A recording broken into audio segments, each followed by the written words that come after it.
Here on lichess and Twitch. This is International Master William Pascal, along with my Panda friends. Hello. This is the Panda Micro version and Panda Macro. Hello. We're just here to fill in for our cousin Panda, who's stuck back in Budapest. So Macro Panda, Micro Panda, here with me, along with all of our friends on the channel. We are Sparkle Horse on lichess and Sladgie on Twitch. Nils is challenging me 1734. So the theme today for our Wednesday stream, as usual, Nils, we've got a challenge there, 5+3. The theme today is weird openings, unusual openings, Weird Wednesday, I like to call it. This week I've had donations from Dim, from Percy Hepworth, Bob Sacamano. Thank you guys for supporting the stream. Thanks everybody for subscribing. And if it's at all possible, please subscribe to the stream on Twitch.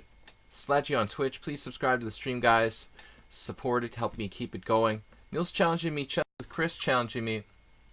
So, Artie Fuffkin, welcome and thank you for subscribing to the stream. I'm going to accept people who are subscribers first, and then take the other players if possible. Typically, I do 2.5-hour streams. Chess with Chris, thanks for subscribing. We'll take these two challenges first. You guys can challenge me to anything between 5+3 and 7+3. This is our kind of set of rules that we work by here for the Blitz Rapid streams. So anything between 5-3 and 7-3, 5-3, 5-4, 5-5, 6-3, 6-4, 6-5, 7-3. That's like the longest that we play, the 7+3 challenge, just so you know. JCS as well, thank you for subscribing. JCS has been a very supportive member of the team, of the stream here, of the stream team. Anyway, JCS, thanks for your faithful support of the stream. I'm going to start with Nils playing 5+3. My lichess connection seemed a little shaky. It looks like lichess might be kind of lagging itself. Okay, I'm in the United States. Lichess servers are in Europe, so sometimes the connection's not as fast as when I'm in Budapest. My connection to lichess isn't quite as fast. 5 + 180. That's a long time control. Yeah. I was thinking, weird openings today. I was thinking about.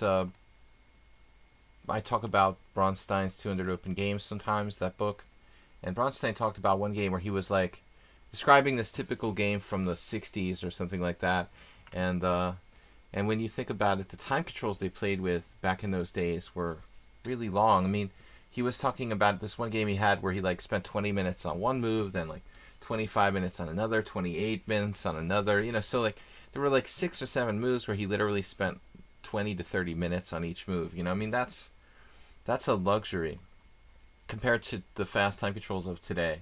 So b3, d6, and we're playing this Larson's opening. I'm having trouble picking up my pieces. My mouse is... How's my mouse doing? We got battery power for this cordless mouse, I hope. I can't win with b3. It's not my favorite opening, I have to admit. But I'm having trouble picking up the pieces. Isn't that weird? It's not a clean, quick pickup. Sounds like a vacuum cleaner advertisement. No clean, quick pickup with these pieces. I don't know if it's my mouse or lichess is a little laggy.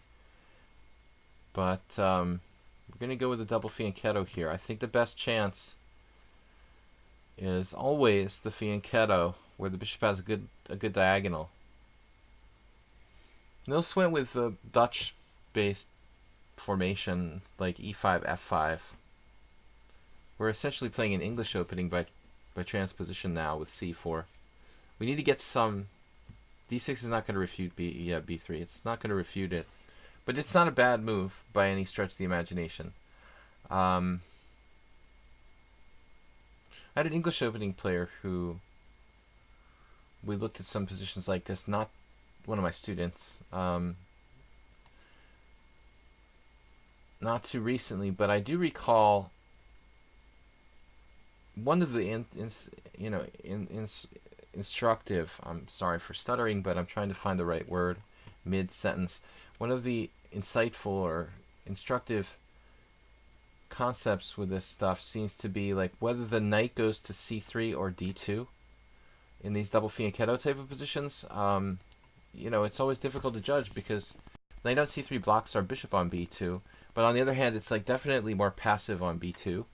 Here I'm going to go ahead and think about c5, but we got c5 to e4, pawn takes d6. c5 takes c5, we take on e5. I don't mind that. At least we create some imbalance. It's basically a fast time control. How do you handle this with black now? You give up your strong pawn on e5? This is only possible because of the last move c6. It's a typical English opening Sicilian theme. I'm trading a wing pawn for a central pawn. Something I played like c4 on the black side of the Sicilian. Some sort of closed Sicilian sometimes. I got to play Nefedov yesterday. That's one thing I wanted to do. You're next, Bob. So, by the way, guys, one of my students reminded me today that, I don't know if he's watching. I don't think he's on now. One of my lower rated students, he's around 1400 on lichess. Although he doesn't play a lot, it's hard to pin him down to a definite rating. He's never played in a tournament game. One of my lower rated students was looking for like a training partner. And I was thinking, man, it's tough because I don't really have too many people down at that rating level. Most of my students are more advanced, typically 16, 1700, you know, going upwards even to 2100 plus. So if anybody who's a regular here on the stream is looking for a training partner who's around 1400, you know, give me a message, because this guy is a good guy and he's looking for someone to play regular games against. So if you're around 1400 on lichess and you are looking for someone to play with longer games or like something like that, give me a shout. All right, so knight d4, bishop e5, knight e6, we have that. We're not going to lose any material here. We're not moving any central pawns. Astrobate is in that range. Exactly, Bob. Yeah, that's a good point. So that's a good point. Yes. I don't know if Astrobate is not. He's probably not with us today. But good call, Bob. Your phone freaked out. I hope I can still play chess. Oh, still play next. To cancel, that's okay. I know you were next. I haven't used the lichess mobile app. Actually, I'm more of a computer guy myself. I don't feel comfortable playing with like a tiny screen. My eyes are bad enough. So, how long can we go without moving any central pawns? Maybe black's a little overextended. Unfortunately, there isn't anything better than this move. That's the bad news. The good news, is there any good news? There's some crazy stuff going on here.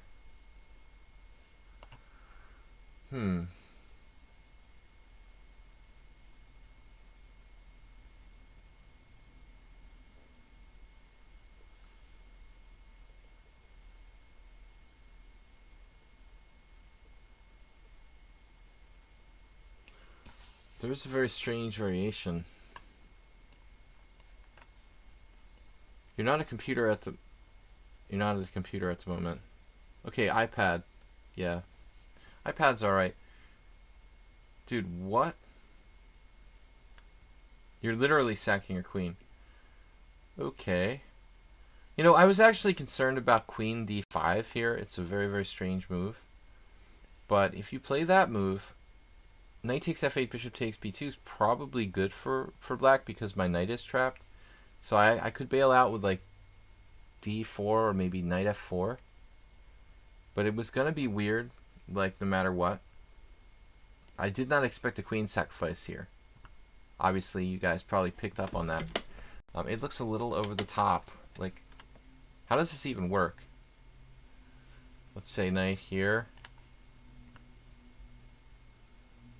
Now, I guess he can play bishop b2, but I mean, how much material do you even have?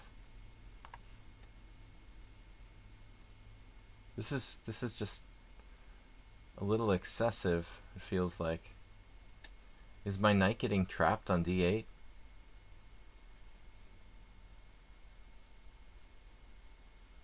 I never had a training partner. Is that something you recommend to my students? No, I mean, it depends on certain people. Like this particular guy is a guy who doesn't have time to play like over the board tournaments. So, you know, if you never played an over the board tournament, you don't have time to do that, or you gotta find some ways to play. You know, I recommended him to play in the lichess 45-45 league, and then of course trying to find. He's also this guy he's concerned that his opponents might be, you know, a lot of people might cheat online. So he was like, oh, make sure you recommend, you know, recommend someone who doesn't cheat. But of course, I'm not going to recommend somebody who I think, you know, might be cheating to be a training partner. Rook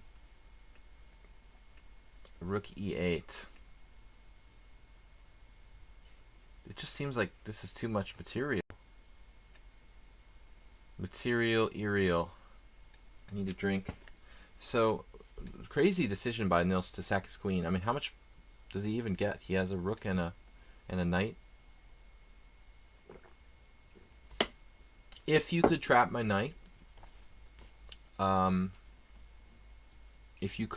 knight, you would have an advantage. But, at least materially speaking. But you're behind in development, first of all. And secondly, I don't see how you actually trap it.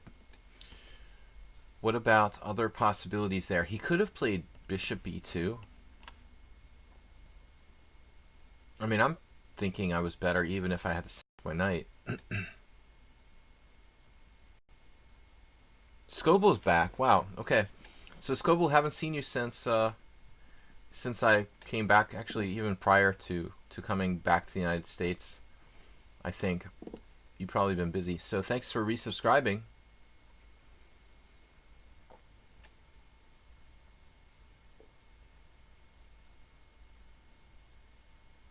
Just in time for Weird Openings Wednesday, because Scoble plays a lot of gambits and stuff, so it's kind of fun to play against him. He's got knight c3 now.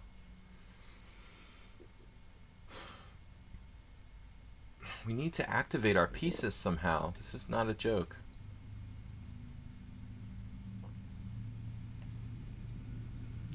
However, he is going to take that pawn, I guess. Maybe I ought to just protect it. I'm getting kind of freaked out here. I think that lichess has pretty good anti-cheating detection. I agree. I wouldn't be playing here if they didn't. So he can protect everything if I sack a piece here? Or not? Take. Attacking everything, then like knight c7. How about c4? I'm about to lose on time. This is not a joke anymore. It's all fun and games till someone loses an eye. Play rook d1 to protect my rook again, my knight. This will be our normal time for Monday, Wednesday, Fridays, guys. I just had to change Monday.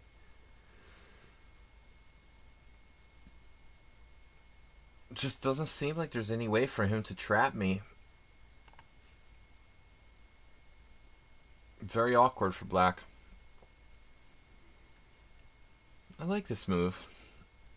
The decision there. What is he threatening, though?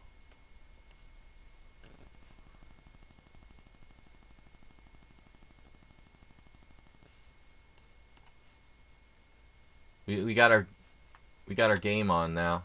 Very bad timing with the b6 move. Okay. I think it was a bit much, Nils. You got a little carried away, sacking your queen, probably. Arsenal fan quit chess last night. The dude, you know, he's a good guy, but he gets a little too emotional. Hopefully he'll be back. We all have tough times, but that seemed out of control. He was, you know, probably stressed about something else. So he overreacted, and it didn't look like his opponent was cheating. I mean, human being, that guy that he was accusing, played well against me too. He didn't really play like a computer. Alright, Chess with Chris is up next. Chess with Chris also doing chess streaming here on lichess and Twitch. So we've only played a couple times. I don't know too much, but I do know I'm supposed to play unusual openings. We played b3 last game. Now against d4, we'll see what we can get. I'm not going to play a weird move on move 1. Yeah, he did it public here. I know, Bob. It was at the end of the stream, and I didn't want to like get into an argument about it. I said something, but he tends to overreact. Yeah, this seemed like probably a person who was having a stress reaction or something. Knight f3. I wanted to play the the Budapest Gambit, and he stopped it. So now we need to do something. Okay, let's play c5. This is not an unusual opening in itself, but I don't normally play the Benoni. I want to play something different. Probably I should have tried d4 c5 on move 1. Okay, so we're going to play something that I literally never play. If I play v5. If I played like e6, I could probably transpose to a Blumenfeld.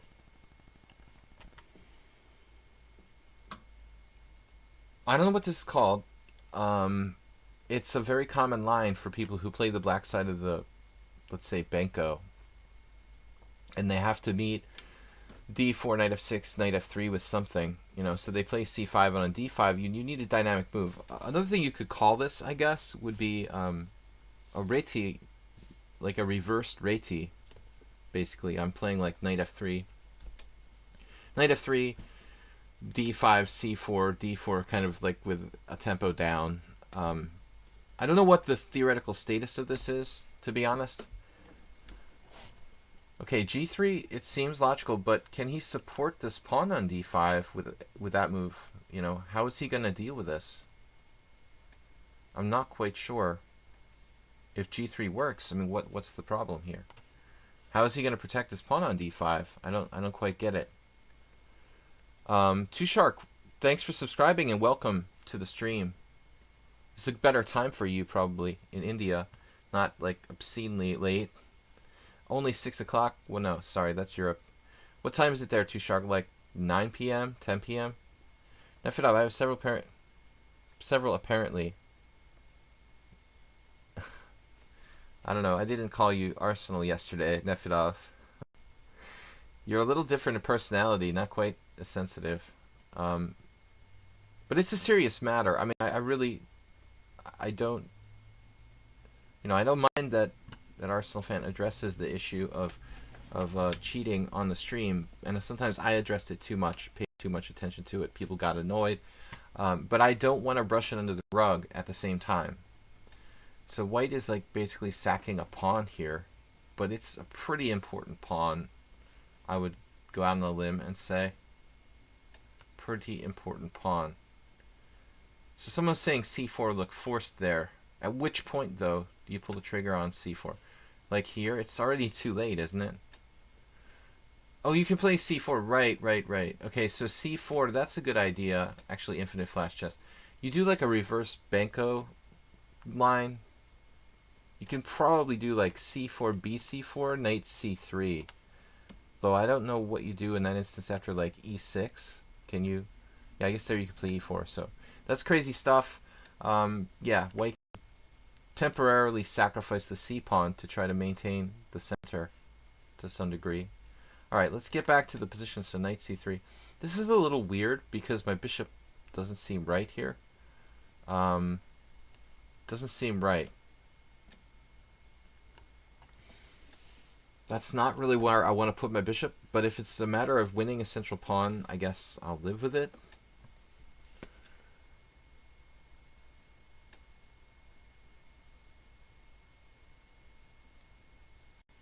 Yeah, so Efrov, good to see you. Not to mix you up, but I do that sometimes with people. I put you in categories, you're the guys from the UK, you're the guys from Germany, and sometimes I mix up people. These guys are from Spain, these guys are from UK, these guys are from wherever, and then I end up like getting them confused because you're put in the same compartment with that other person in my brain, Nefidov. My apologies. You're a different person. Getting random gift subs from random channel I don't follow. Okay, that's cool. That's cool. We'll take it, right? So on c3 here. It's tempting to play b4 now. What the heck? If you have to play knight b1, I'll go for it.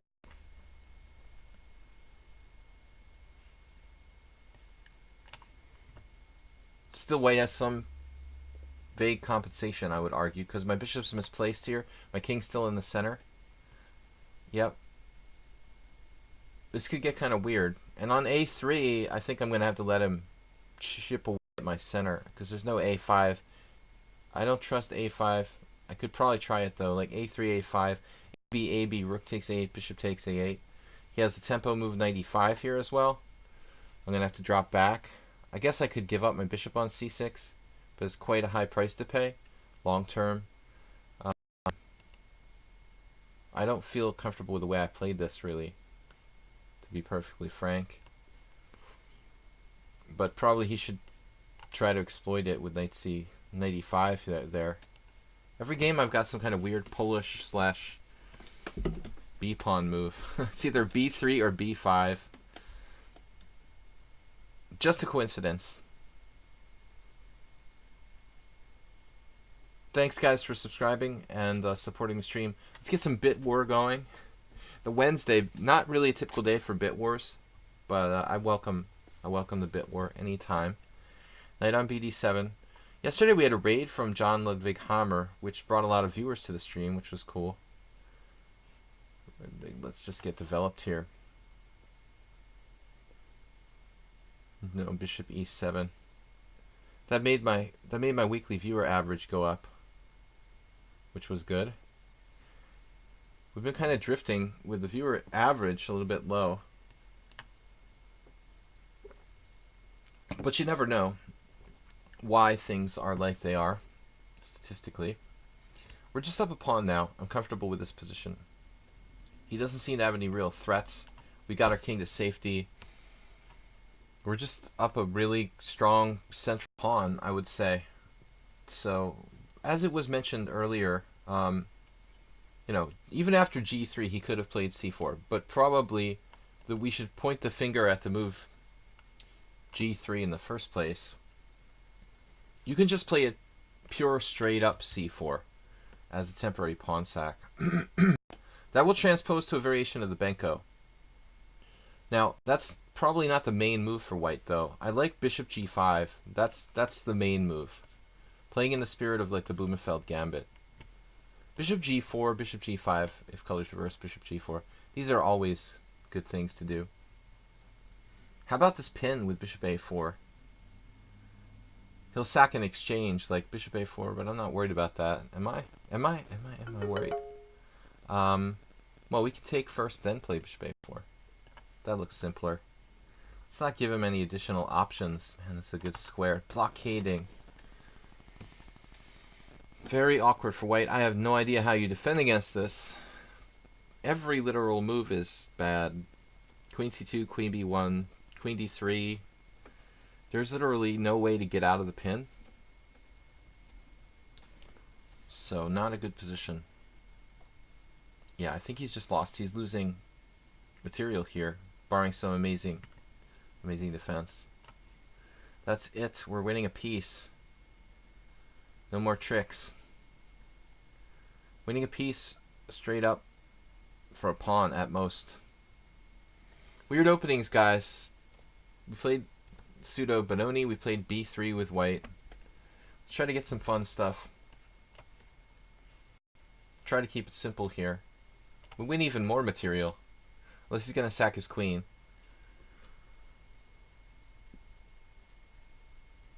JCS says he's a terrible blitz player. I don't know about that, man. You don't seem terrible to me. Is it worth shelling out for Van Perlo and or Dvoretsky endgame manual? I don't know anything about the Van Perlo. Dvoretsky's endgame manual. I think I actually have a copy of that, and it probably is worth picking up. Yeah, I have the endgame manual. It's pretty good. So I think it's worth shelling out for that, although you probably should look around for a used copy if you want to save some money. You can probably buy a used copy online for a lot cheaper than the cover price. Alright, knight to c5. Let's go with the next game. Now, Irenios is challenging me to 3-0. I'm not going to play that time control. It's just impossible to like commentate what is essentially like a bullet game. Not my style. So if Irenios wants to re-challenge me, after the subscribers, I will take other challengers. I would honor his challenge, but it's got to be 5+3 or longer, up to 7+3. We're going to play Skobel, Nefedov, and now Michael Stedler is challenging, which is cool, 5+3. We're going to take the subscriber challengers first. Anyway, they're first. So, Skobel. Just with Chris said, wow, no, not a good opening, dude. What did I just do? I clicked on Skobel's account instead of his challenge. Okay. I've got lichess. Oh, it's doing some weird stuff here. Wow, I did it again. My lichess may be hanging. How are you guys for your lichess connections? Because it seems like I don't think the lag is mine. Anyone getting a weird noise? Oh, whoa. Ping 1892, server 7. We may be having a problem. Let me check the stream.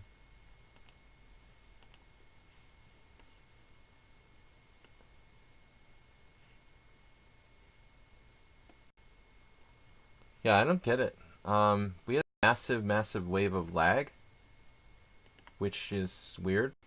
Pretty extreme. What is going on here? I've got massive lag. I don't know what this is.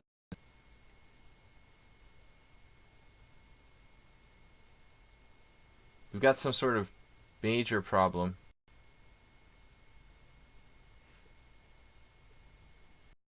Let me just check to make sure it's not my internet.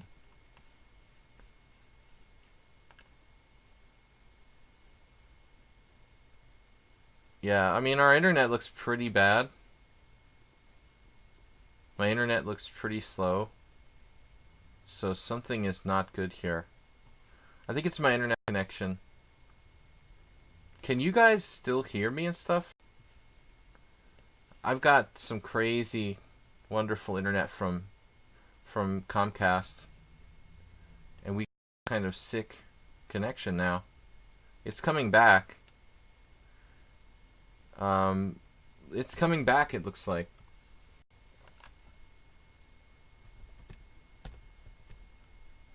Someone else here, us watching Netflix? No. We are not, dude. Stay with me, guys. I cannot figure out what would cause that because I've literally got no other devices in the house, and it's just American internet. I mean, I don't know what to blame it on, but I'm gonna wait a second before I start the game here till our lag is kind of cleared up. Yeah, the North American internet is pretty sick, man, honestly. We got a ping of 367. It was up on 1500. I have no clue. Some cable somewhere, you know, 10 miles from where I live probably is causing this problem. There's no crazy storms or weather. Our internet was pretty good until now. Okay, let's get started. So e4, what are we going to play here? Unusual opening stream. What to recommend? 45. I want to play more classical defenses with black. He played knight c3, so let's play something crazy. f5. This has got to be dubious for black. We like it dubious here. King's Gambit reversed. Reversed. This is really bad for black. Really, really bad. What are we going to do? H5 check is on the way. This is just insane for me. I think I just took my own life in my hands. And actually, Skobel likes to play Gambit type stuff. Playing the King's Gambit down a tempo, not the healthiest of ideas here.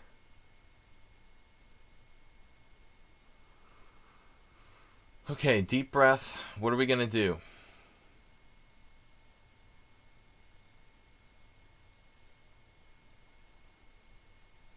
Houston, we have a problem. This was a bad idea. You're about to recommend to F5. Why would you recommend that? Chess with Chris, you're welcome for the game. Okay. This is not a good spot to play F5, apparently. It's kind of a massively improved King's Gambit accepted. I thought I was doing something fun, but I think I'm giving him all the fun here. So I could play D5, then Queen check, King E7. For lack of a better idea.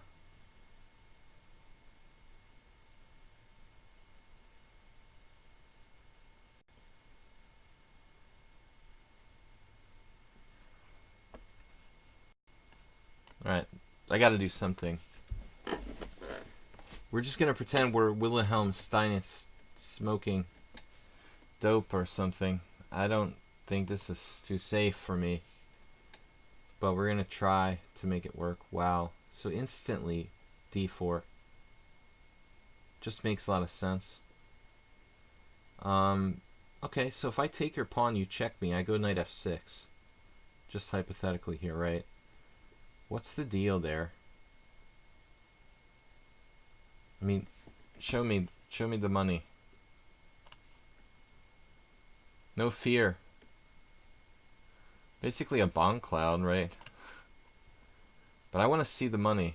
Because I don't know, you know, I don't see anything overtly crushing. Wow, he's sacking a piece now. Okay.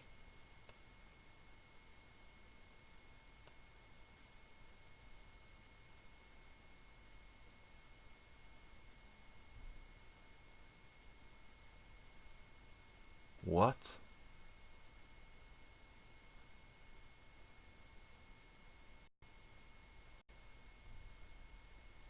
I'm just going for a leisurely stroll in the park. There's nothing to be scared of, essentially.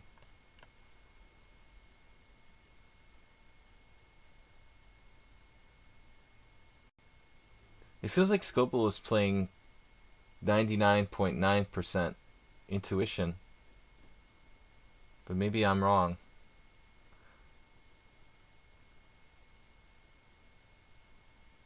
Oh, this looks scarier than I thought. Okay, I mean, on Queen E2 check, I can go back to F7. Don't forget, I don't have to go over here. If Rook E1 check, then I have to go to D7. Hopefully he's going to have to use his time. What's the delayed fried? Is it this? This is the Steinitz King's Gambit reversed. King's Gambit Steinitz variation reversed, like with the tempo down. Aflac. He plays this way all the time.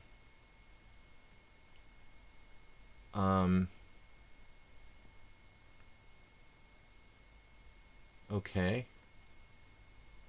So can we can we migrate over to the other side?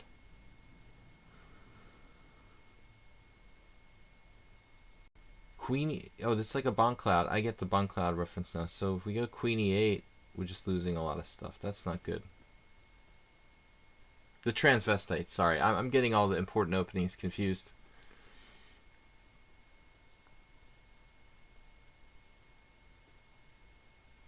I mean, I gotta straight up get out of here. There is no...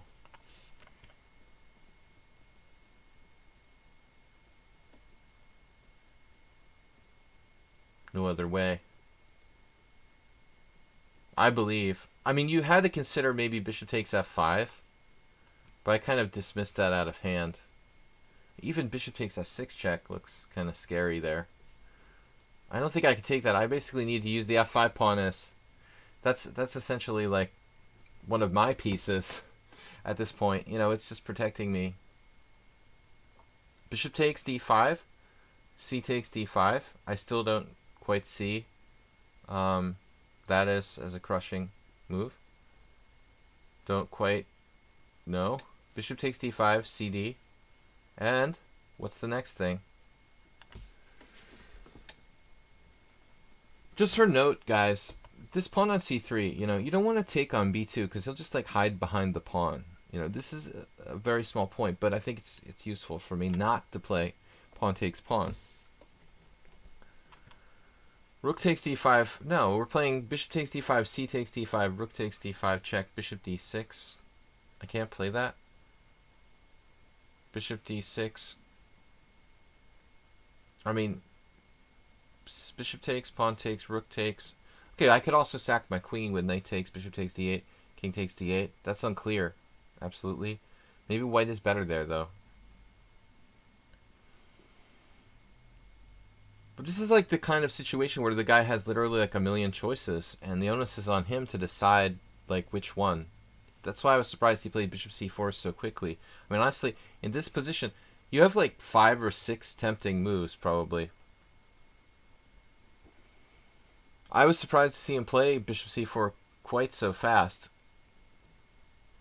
At least we're having fun now. Oh, his queen's hanging.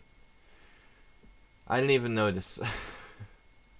I didn't even notice that. Okay, what's this? Weird move.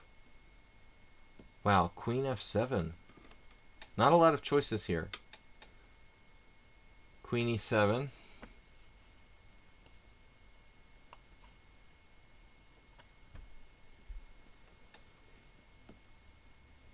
What?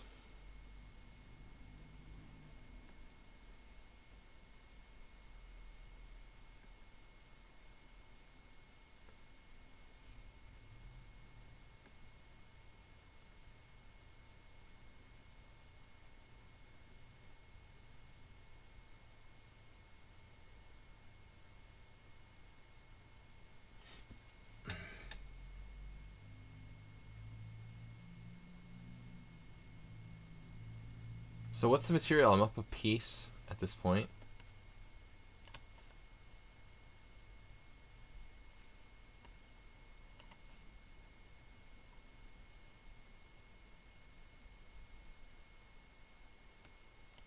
Staying out of the center and out of trouble.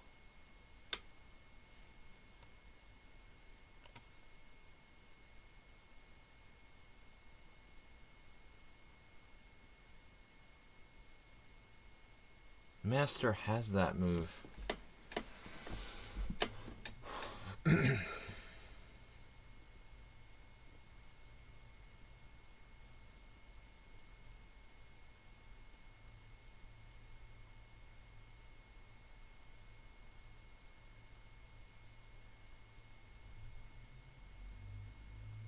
And that's really disturbing, dude.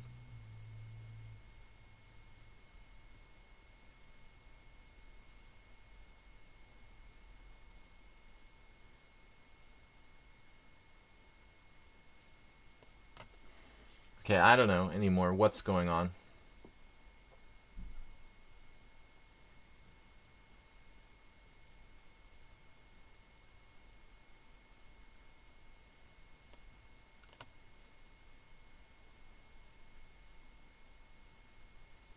I'm very, very confused. The positional approach, rook d8, of course.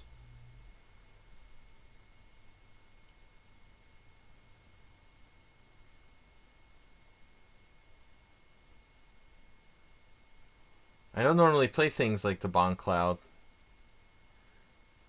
I didn't realize that f5 isn't good against knight c3. I thought, oh, it's just another Latvian. But it seems to be much worse than Latvian. Ironically.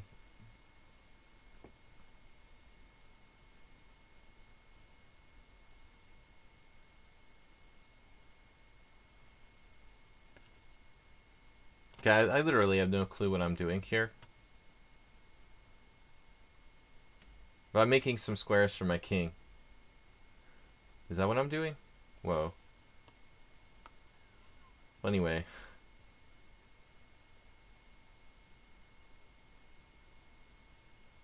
So bishop e3 check allows king c7, which isn't so good for him because of his unfortunate rook position.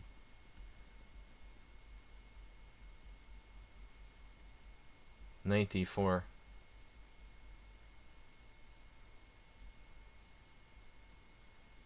Threatening something.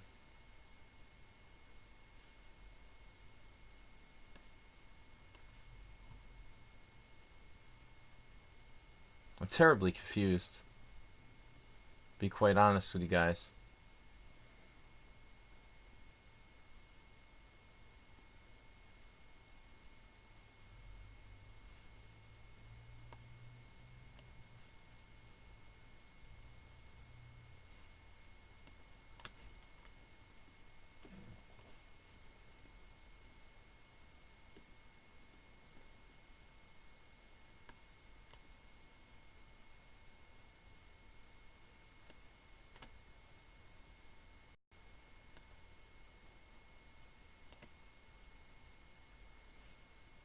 I should have taken that free knight, probably. Slightly, I was more concerned about other things. It's just a free knight. Nothing major. And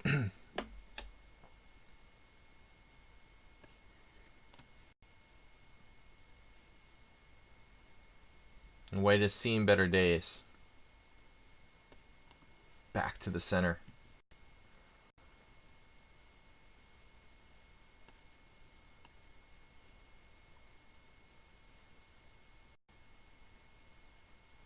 Where is his bishop? It's like mid-air.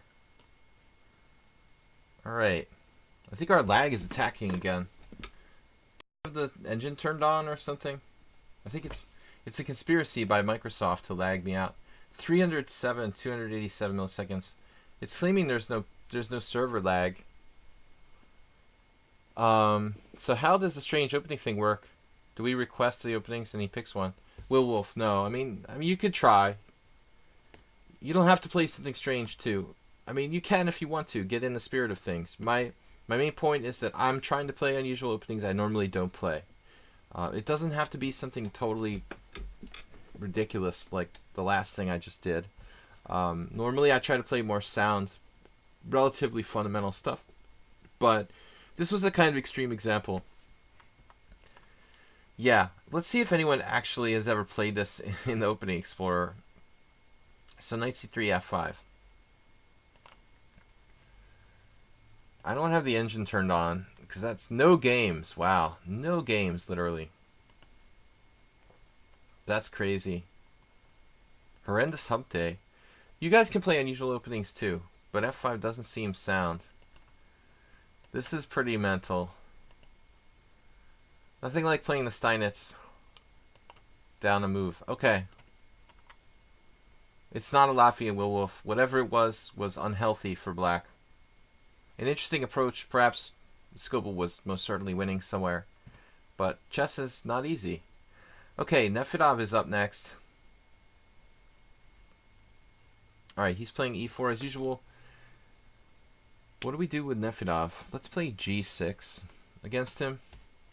I don't get it. Why am I not able to access lichess from laptop? Well, I had some weird... I felt lag from lichess. Lichess claims they never have lag. But that's hard to believe, you know? Does anybody never have lag? But I've got really high, really high lag numbers. My ping. I don't know. f4, has Nefedov played this against me before? I don't remember. But I like, you know, a lot of strong players have played d6 here. Daniel Dubov lost in Gibraltar against a guy last year. A really horrible game. Where he did something like c6 or d6. But I think you've got to go c5 here. Try to punish f4. Yeah, too shark. I got that weird mailer from you. A virus has taken over your inbox. f4, c5.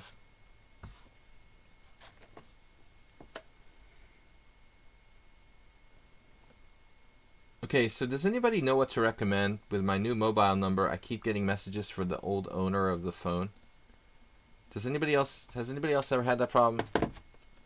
What should I do? I just keep like blocking these numbers that keep calling me. Amy, please text this message. I don't want to know about Amy anymore, okay? Amy doesn't live here anymore. D takes c5 is playable. We need to get our nugget back. This isn't such an unusual opening, I guess. I almost cheated. I mean, I practically play the modern defense. It's not my main line or even close, but it is something that I occasionally play. But anyway, it's kind of a rare line, so it'll count. E4, G6, D4, Bishop, G7. We're playing weird openings, trying to play stuff that I don't normally play. Modern defense is kind of in the gray area. It's almost part of my normal repertoire. So maybe Nefedov has been cheated out of a weird opening here. So you play normally, man, and I try to play something creative, but you can do so as well. There's no hard and fast rules with this thing. I just played D6, which certainly doesn't look like a bad move, but I wondered maybe I should play. And the thing is, if I play Knight F6, can I play E5 there? That kind of bothered me, you know, and probably it's critical. It's not really a standard position here.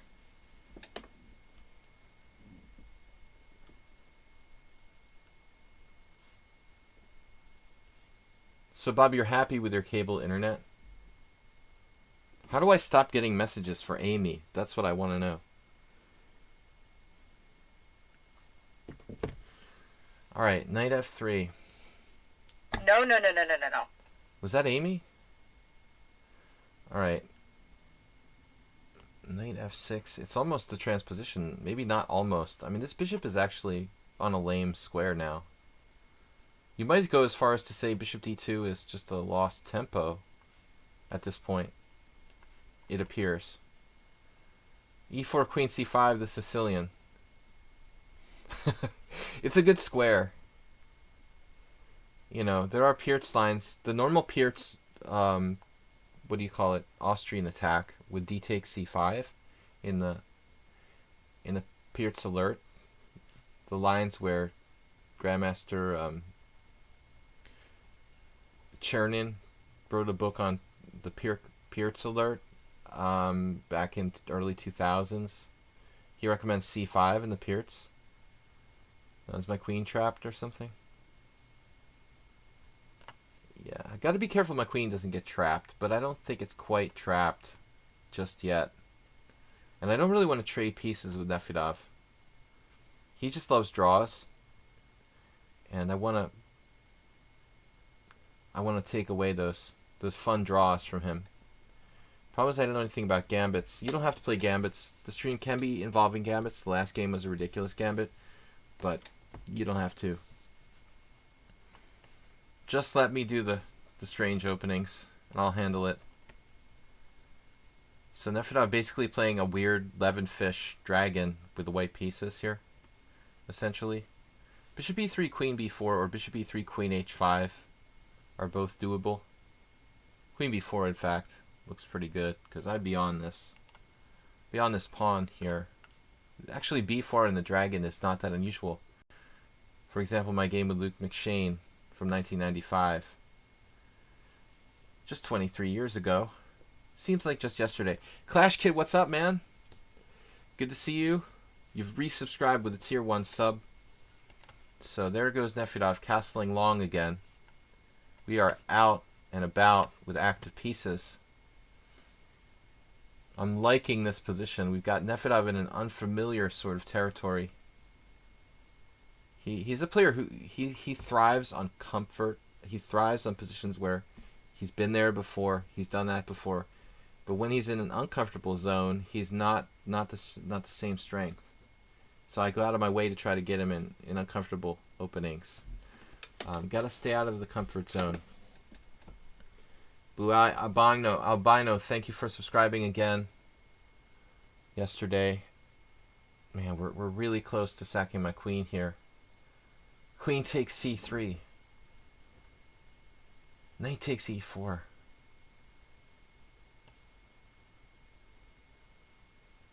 I mean, Queen H5 is possible, but I believe my queen is misplaced there. I believe I misplaced my queen. Have you seen it? Nefedov is good, but yeah, he is a little overrated.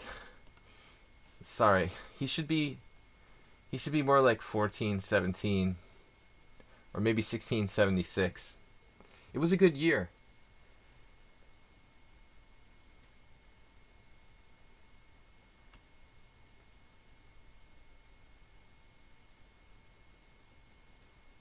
Baseball. The World Series was last night starting. I keep missing I'm going to keep missing the beginning of the games. Again, I have an appointment tonight, so better to miss the beginning than the end, though.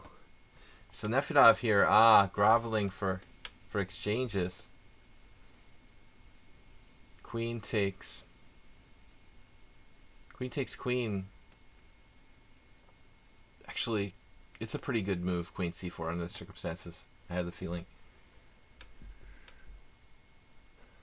All kidding aside about Nefedov's ratings, I usually say how underrated he is. That's why Bob is joking.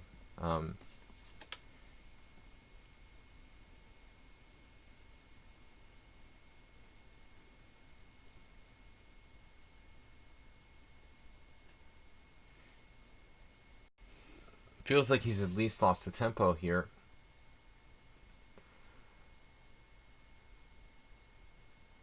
We really ought to have something good. But what is it? Not allowing trade of queens. If I go queen a5, you know he's going to play queen a4. It's just guaranteed.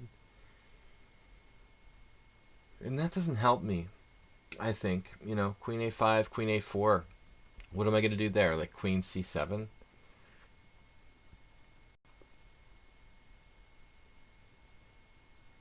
How about rook fc8? And if he takes on b4, I take with a knight. And now we're thinking about the proverbial exchange sacrifice, of course.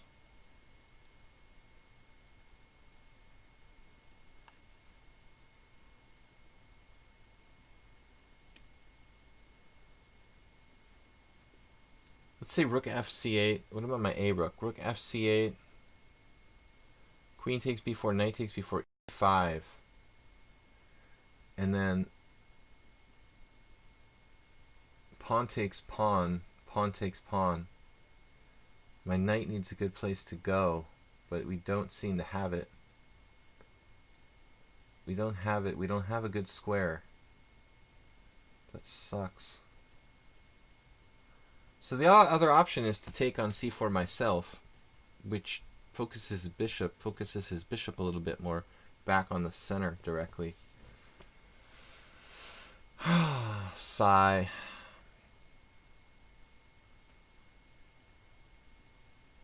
You bet your dad a bottle of wine on the World Series of Outcome. The World Series of Outcome. Okay, I don't know. Let's just play chess. So the World Series of Outcome has not yet been decided, but I decided to do this. Yeah, there was that sports writer, Castro Vince, I was talking about. He said the Dodgers were favorites. I mean, I don't know what that guy was smoking. I think a lot of sports writers are just, like, biased because they hate certain teams. It's the same thing with commentators. Like, when you watch a sporting event, many cases, like, the commentators are biased. It's like if I like, I like Magnus Carlsen, or I like Fabiano Caruana, and, he's playing Magnus Carlsen in the World Championship. I mean, I'm going to commentate it in a biased way because I like one player better than the other. It's pretty obvious, though, sometimes when you see these guys. Same thing here. I don't know about this, though. Maybe bishop h6.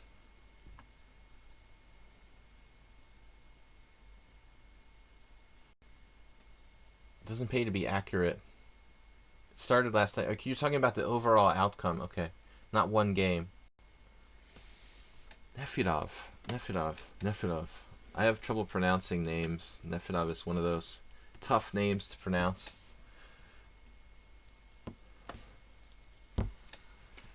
Anyway, guys, tomorrow night is our subscriber stream. Hello, Nefedov. Yes. That was the yes button. I'm very disappointed with the yes button. Don't buy a yes button. No, I like that one, though. That one's good. There's a no one with the same guy. That's cool. Nefedov. Knight h5, off to the side of the board. I have this funny move here, knight e5. Funny haha. Knight e5, bishop e2, knight c4. Bishop takes c4, rook takes c4. Oh, whatever. I'm just giving Nefedov moves, you know. I mean, he just plays literally whatever I say, and then we go from there. We could get him on time, though. Thanks, Bob. We got 11 challenges. I'm never going to get to 11 challenges before the stream is over at this time control. Wow. How do I have 11 challenges so quickly? I had like 3 before. Okay, what is that? Why is that there? That box. Stay on page. Gotta close Nefedov. Nefedov, go out of that. Ah! Alright, we got 11 challenges. Got the lag again? Are you kidding me? Hyperlink? Wow. Okay, rated is out. Plunge. No rated games. Alright, Nefedov surprisingly played my suggestion. But wait, I can play knight h5. No, I can sack the exchange. Rook takes c3. Emery Tate.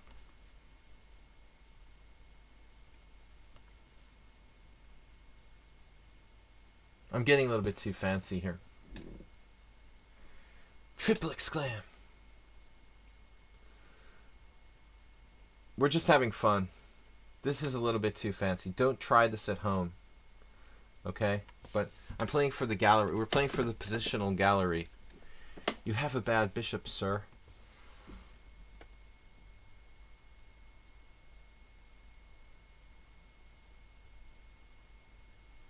He's not 1600. His bullet is a lie. I mean, his blitz is a lie. 1900 is more like it for his real strength. I would put him about... He's probably around 1950 FIDE if he had a FIDE rating. I would... Yeah, if he was U.S. Chess Federation, I would give him 2000 plus. But he makes like overt blunders sometimes. Gets in time pressure like this. I like this exchange sack. Actually, what is he doing on knight takes e2? I'm having like Freudian slips with my moves. Yeah, I maybe don't know. You gotta like the exchange sack. Petrosian. He didn't know what to do, so he took on a7. It's just...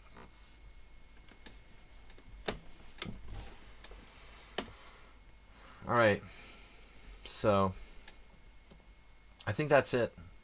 The writing is on the wall. Fallen victim to another classic exchange sacrifice. Your pieces are blocked in. Your opponent has the bishop pair. But he has no... The thing is, he has rooks and he has... Well, he's losing a piece here, but he has rooks and he has no open files except for the b file in that position. That's a classic dragon exchange sacrifice. And we can take a look if you want. See if this is literally sound. I don't know if I could have pulled the trigger on rook takes c3. Just let the engine go for a second to get a very, very quick grip on this position according to the engine. Probably gonna like crash my stream. No, it's literally the second best move. It's literally the best move. So I am a genius. It's been confirmed. But if you played the dragon enough, I mean, this kind of move is very standard, actually. So this is literally the best move according to Stockfish. I thought I was just doing something crazy. But if you got to do it, you got to do it. All right, guys. I'm going to play subscribers first. So I've got no other subscribers challenging. Percy Hepworth and Morales. Okay. Subscribers get first choice. First choice. Guys, we started at 12, so we've got an hour and a half yet left in the stream. Sladgie fan. Unusual openings I'm supposed to be playing today to make it fun. We do stuff that's a little bit off the beaten track for me. Clash Kid says King D2 he had to play. Let's see. Yeah, King D2 looked good, Clash Kid. You're the kind of player who would handle that pretty well. But Nefedov panics in time pressure sometimes. That's why he's got a low blitz rating. If he played more fast blitz, he'd probably get better at it, and he wouldn't have that low rating pretty quickly. This is the, what is that? Birds opening. I think I've never played the birds opening in a tournament game. Never say never. I might have played it once. I've never been attracted to playing the birds opening. I actually prefer the Dutch with black, because it seems more justified when the opponent has played like D5 or whatever already. So here we go. Alright. I don't remember though. I found a whole bunch of my old game scores in the closet from a certain part of my life, my former life.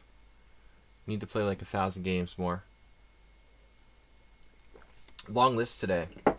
Yeah, I'm not going to get to 11 challenges with this time control. Your energy is gone. I'm basically dead.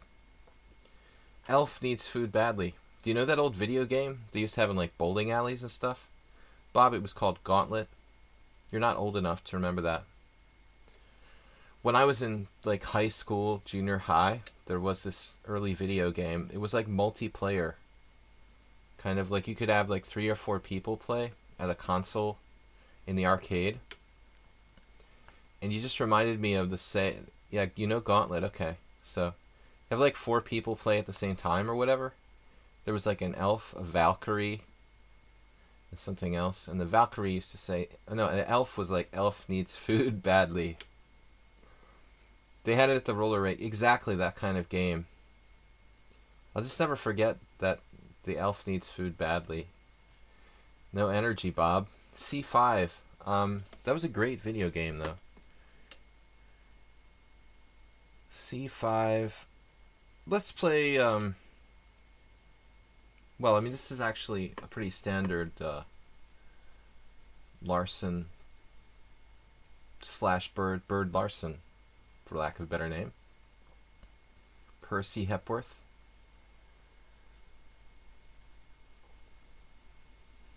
You know, you can hope to be like Lasker and sacrifice your 2 bishops on h7 and g7, but that's easier said than done.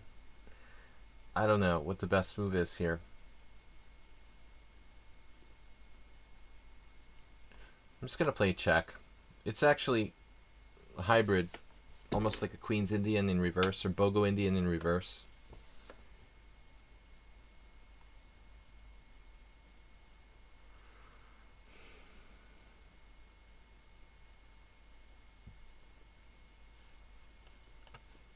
Now it's like literally a Bogo. Colors reversed. Sladgie fan is Bob. I forgot. Sladgie fan is Bob. It's hard to remember these things. Percy Hepworth, though, playing this well. He's not going to play knight c6 and let me get a good Nimzo.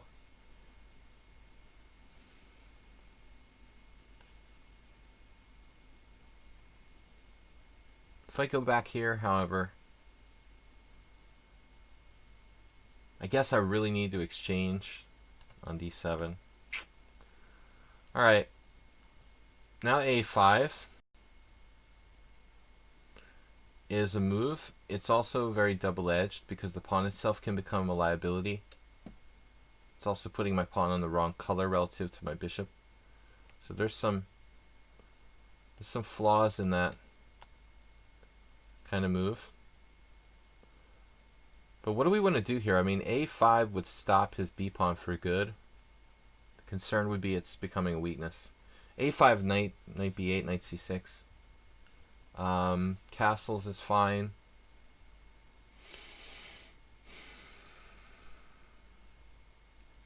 Queen e2, trying to stop b5.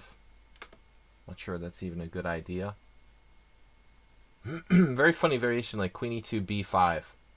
Screw you. AB, rook takes a1.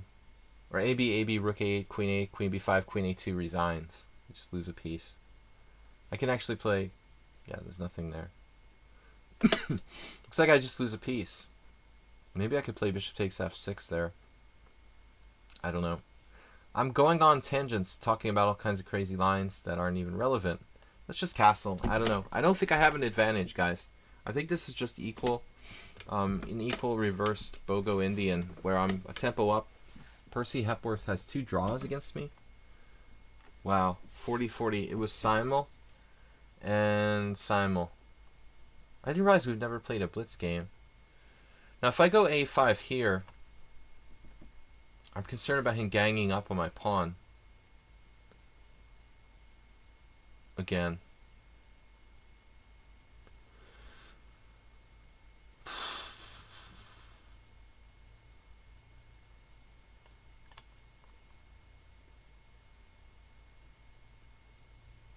JCS Bauer played what?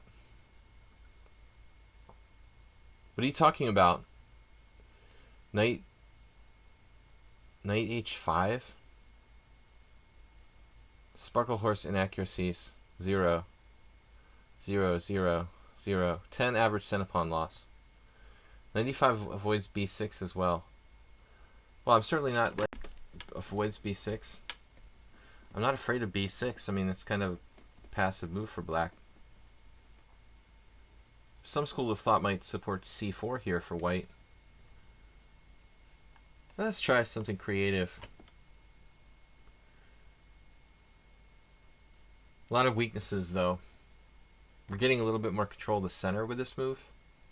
But how many pawn moves can I make without significantly weakening my position? Juicebox, good to see you. I hope everything's doing well. Juicebox is in Cambodia, last I heard.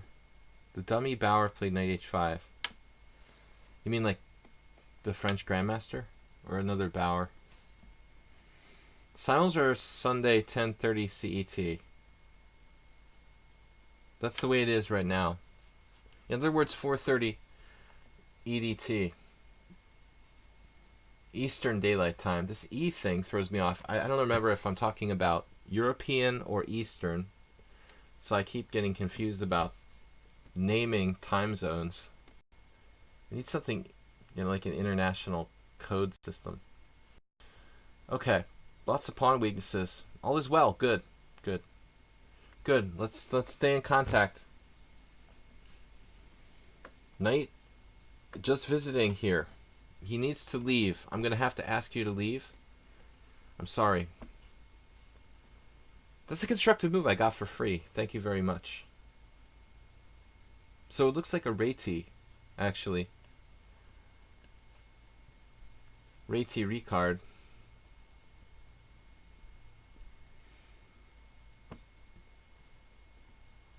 Sometimes you play f4. Later on down the line, when you're playing the white side of the Réti, and black structure is pretty much what you would expect to see there as well. So I'll dial up my Facebook friends and see what my friend Galiash Miklos would do. He's often playing c4 with white and transposing to like these Réti things. Réti Ricard. I guess Réti was actually from what is modern day Czech Republic, right? But in those days it was like the Habsburg monarchy. So the Czech Republic, Slovakia, Hungary, Clash Kid is here, Austria. It was all basically one territory. Réti Ricard. Not like really a Hungarian, but it is a Hungarian name. Queen c7, I mentioned that because I lived most of the year in Hungary. Sometimes people don't realize. 95, you stopped 95? Or you're just trying to discourage it with Queen c7?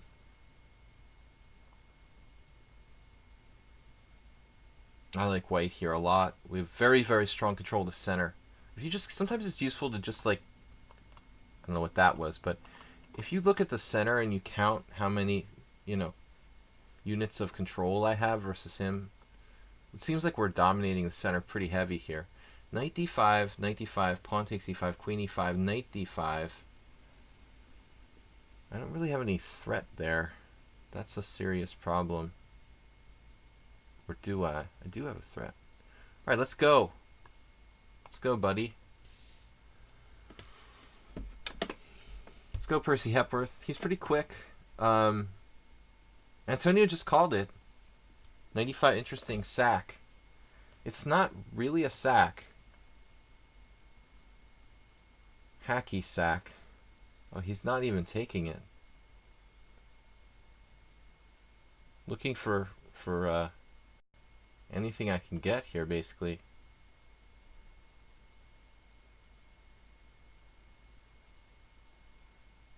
Come on now.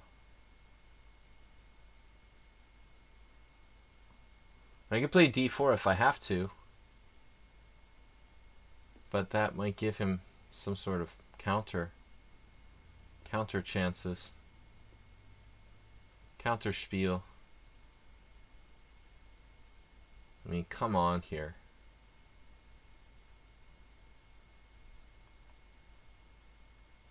Really ought to be something for white. Can't believe this.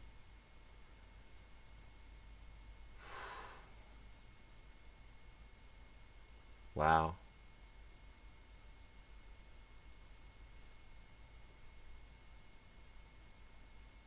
I don't know what I'm doing. How do I not lose a pawn here? This guy is insane. He's just defending this?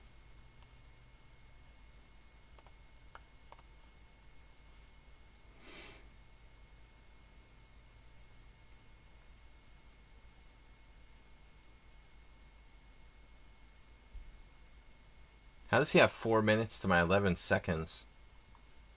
We don't know much about him, though. He's only got 26 games played on lichess. He drew me in both simul games. Seems really good.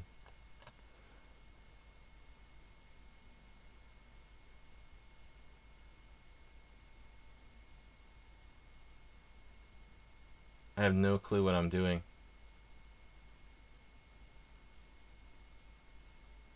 This was a weird move.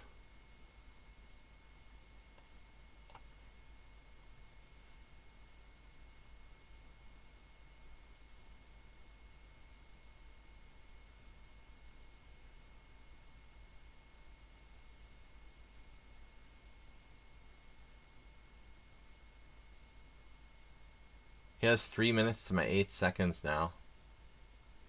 Visually, white looks ominous here, but wow, f6. F6 was a weird, very strange move.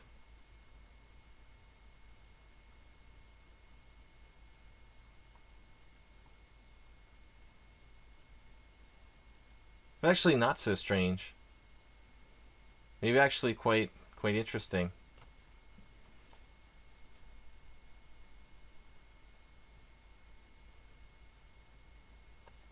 I decided to like sack a pawn.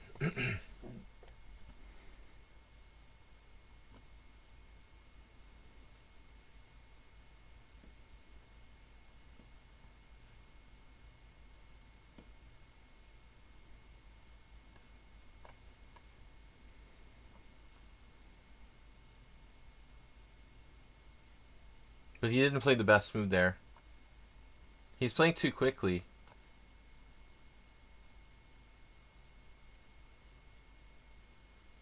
Now he simply blundered. I think he was doing fine, actually. He lost a piece here. He was really doing fine. I'm not sure I even had enough compensation for the sacrificed pawn, truthfully. Queen e5 was winning previously. He could have played a lot of moves instead, but he played too quickly.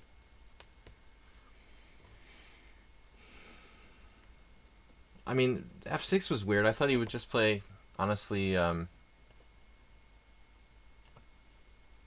thought he would just play like rook f8 after queen f3, and he would have been okay without too much risk. f6 obviously weakens his structure, and it creates counterplay for me. I think another case of a player who plays quickly but gets nervous when the other opponent, the opponent is in time pressure.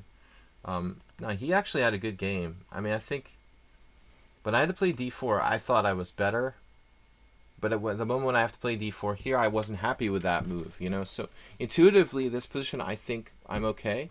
But I didn't see, you know, what I do after queen h5, g6, honestly. I didn't see I have something after queen h5, knight takes e5. Apparently I have like something here, knight d5 probably. I didn't calculate far enough. This actually turns out to be quite good, but I was getting into time pressure now, and things were tricky. When I played d4, he plays cd4. Someone said rook c8, but he wanted to win the pawn on c4, which is natural. So here, rook e c8 was a bad move. Yeah, rook a c8, let's say. Rook a c8. And I think I did the right thing, like sacking a pawn with c5, actually. So I'm going to turn off this engine and go on. Good game, Percy Hepworth, overall, but you just need to slow down. You got tons of time, and you didn't use it. That's what it's there for, to be used. So take your time. Morales is up next. I'm going to play the subscribers first. Got the micro Ponda here. Guys, don't let me forget to play unusual openings. Take your time. No! Alright, no. He said no. He doesn't want to take his time. Yep. Fear of time pressure. Sometimes people get freaked out even when they're not in time pressure. The thought of being in time pressure would make them crazy. So Morales has been playing really well. Let's start with d4 and play something unusual. I'm sorry, Bob. I have to play. I'm not used to playing Sladgie Fan. Okay. Sladgie Fan is my #1 fan. All right. Bob's throwing me off by having multiple accounts. But Morales, I never played the Trompowsky. Let's give it a shot. Every time I say that, I know. But you have played better in the last couple months. I mean it, you know. It seems like you've gotten stronger. Not that you were weak in the beginning, but I feel like there's been a definite improvement. I never played the Trompowsky, so I'm a little bit unsure here. But let's play d5. I have played knight e4 type variations with black. I never really played c5 myself. So honestly, I don't know this line for either side very well. Please do not discriminate. Blue-eyed albino. Oh, we've got blue-eyed albino. But blue-eyed albino wasn't in the list before. I forgot. You know, I've got blue-eyed albino, Sladgie Fan, blue-eyed albino, and then we'll Juicebox Wizard. You know, so a bunch of subscribers, and we try to play other players if I get the time. We've still got over an hour left, so there are going to be a number of more games. This is a quite rare move, e6.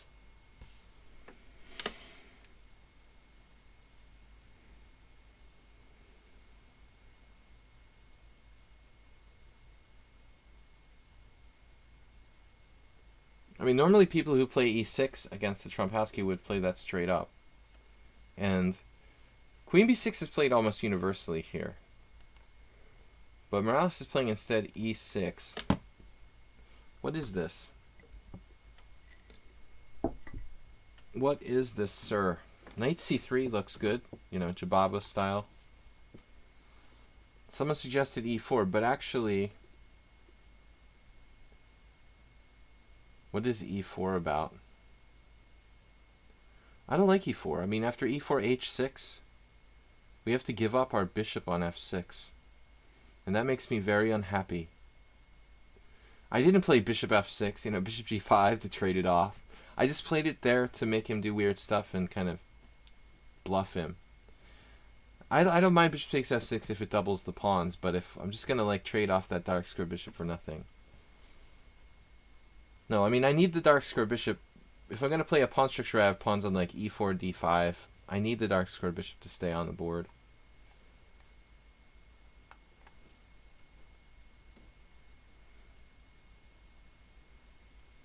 e4 is a weird move. Who suggested that? I mean, it's not crazy move, but what other options did I really have here? I don't like taking. c4 looks like a bad Blumenfeld for white or something. So h6. So here, well, you could consider taking. Still, I'm not super thrilled with it. Blumenfeld themes again.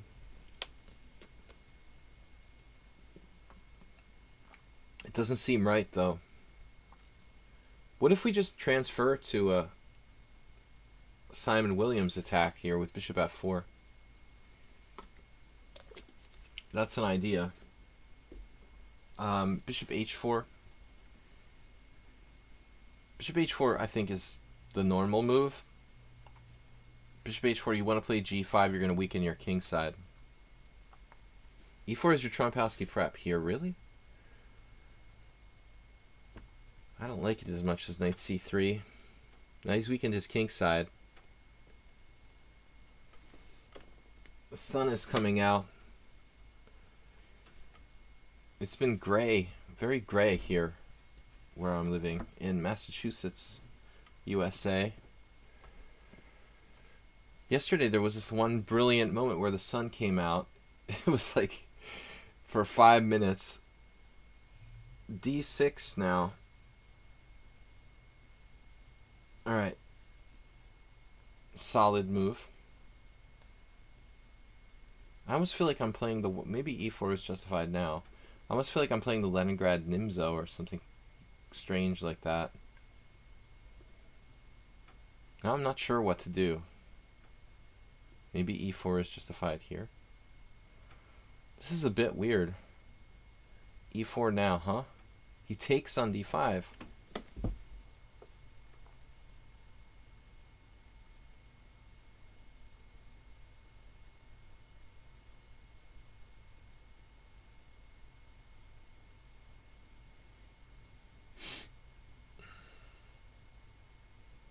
Okay, I don't know. I think we have a check on b5 that might be something to think about. Some variations.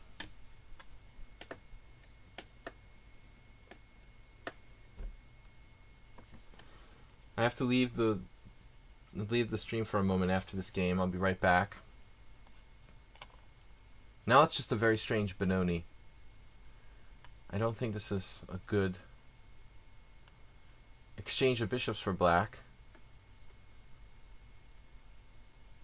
Maybe h4.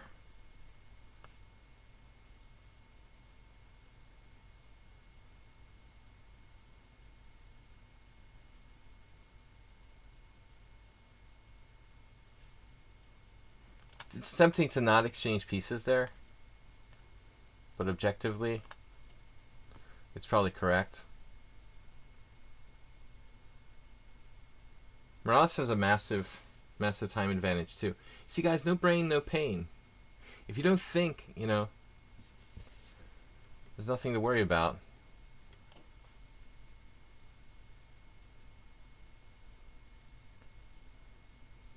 I keep forgetting I'm playing Morales for some reason. This is a player I've played many games. We have 108 games together.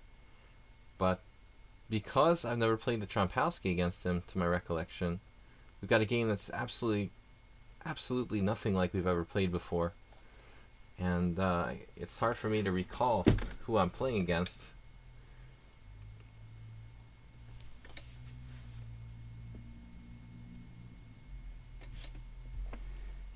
Blue-Eyed Albino had an earlier challenge. I got that. Nefidov. We've got Sladgie Fan, Blue-Eyed Albino. I'll play Blue-Eyed Albino first. You know, whatever. Blue-Eyed Albino, Sladgie Fan, Juicebox Wizard. 3 challengers who are subscribers to the stream. Queen b4. That's very greedy, sir.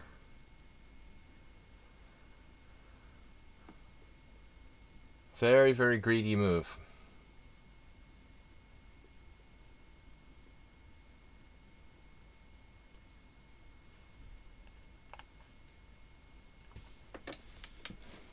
El Clasico.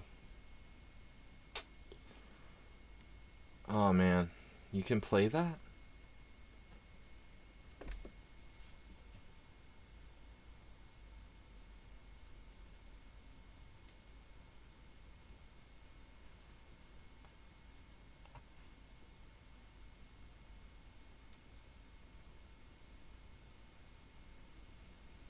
This is entering the chess twilight zone to some degree. Wow, b5.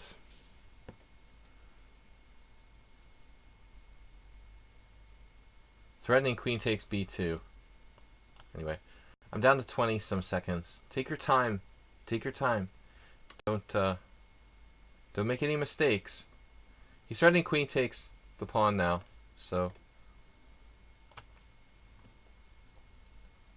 I don't like this knight placement too much for black.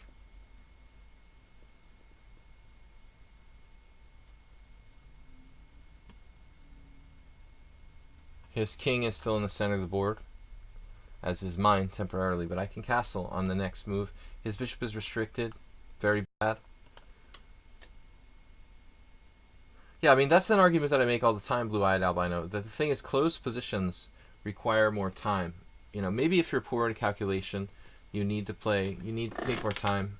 I calculate pretty quickly in open positions, so I feel like I can play that kind of game faster. But when it comes to strategic positions,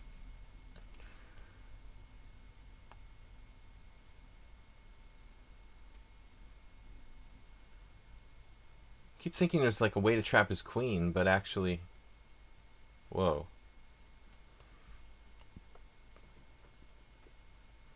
I understand what he's doing now, but I don't think it's really a threat. You know, like bishop takes d2. This is not a threat.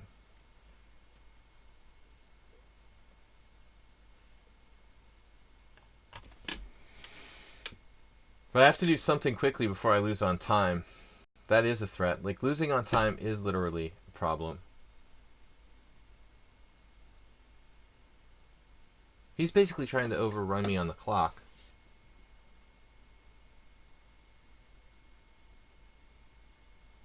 $200 from Clash Kid. 250.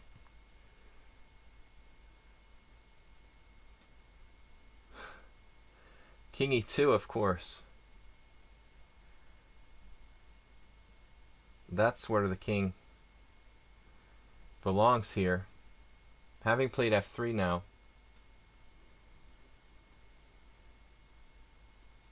I mean, aren't I just threatening to play rook takes a6? Like, I think I could have played it last move, but I just wanted to clear my rook first. Something like that is in my case too. Yeah, French and Caro, you need more time. So guys, I'm going to take a very quick break after this game, be right back. Got to check something. No, Bob, I'm not going to poop. I know you're going to ask that question. Naturally. Your mind is always on something. Ah, I lost on time. Oh my god, my clock. Where's my increment? Congratulations, Morales, you beat me. You beat me. I forgot. I just totally forgot. Alright, I'll be right back, guys. Just 1 second.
I can't believe I lost on time, but I do have a little bit of lag, guys. That was my excuse here.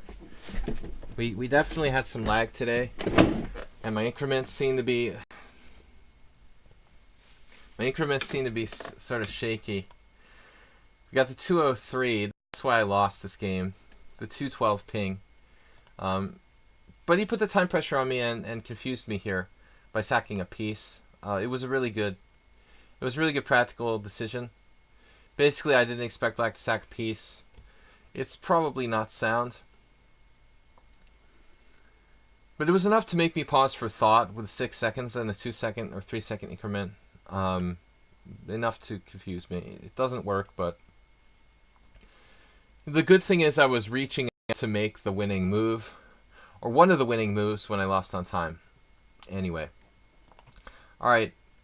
Yeah, well, congratulations anyway. It's a win, so you took me out. Good job, Morales. I'm not sure about that position, but the moral victory is yours. I'm going to play Blue-Eyed Albino and Sladgie Fan. I don't know who was first. Someone's saying like Blue-Eyed Albino got disconnected.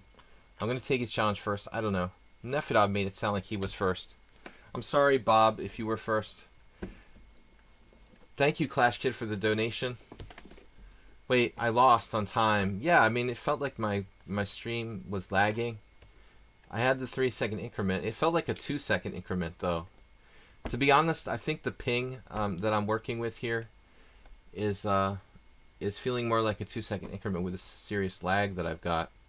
In 2-second increments, I tend to lose on time sometimes. You'll create a Bob fan. That's good. That's good. I'm first. The cue is very clear. It was Nefidov's fault. So, Bob, I think you should take it up with Nefidov. Bishop g5. Trompowski. Now, normally I play d5 here against this Trompowski.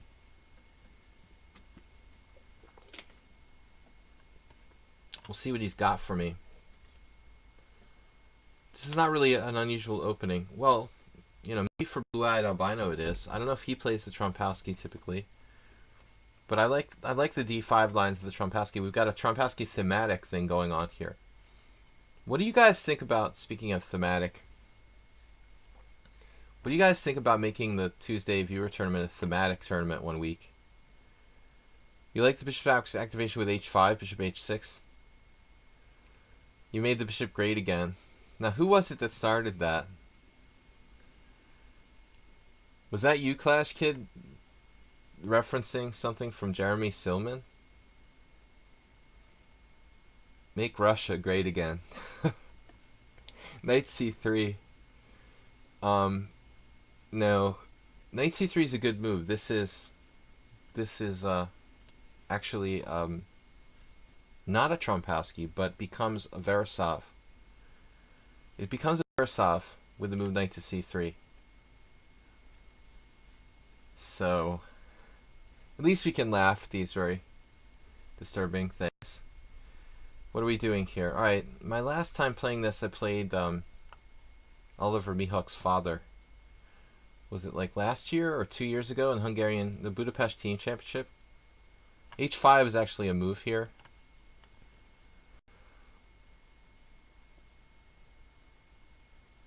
But I'm going to go like mainline style.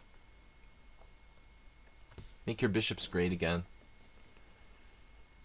Blame it on Nefidov. Nefidov threw me. So, now wait a second here. Knight f3. With knight f3, he almost ends up playing like a, I would call it a Rogozin or something. Like he's black. He's supposed to play, I think he's supposed to play queen h5 here. And then e6, and then castles queenside. So Blue-Eyed Albino just like made his position safe again. Make your position safe again. This is the border wall. Bishop g4. These pawns are basically the caravan. The advancing caravan. Oh well, at least we can joke. Make light of... Uh-oh. Smells like blunder here. This is some sort of tricky, sneaky, evil trap of some kind.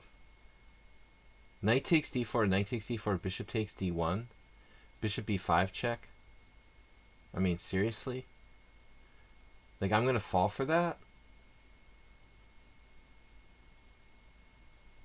Who plays this move? Bishop d3 in that position, blue-eyed albino.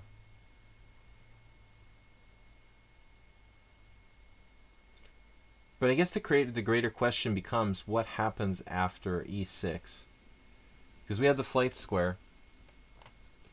We now have the flight square e7. If you saw my earlier game, for the first game from today, where I played f5 on the black side of a Vienna game, I'm not afraid to bust out the king e7, you know. And now we can play knight takes d4, knight takes d4, bishop takes d1, bishop e5 check, king e7. The tactics radar. Never take candy from strangers. I have a large contingency of religiously conservative viewers. Yeah, I'm part of the 700 club.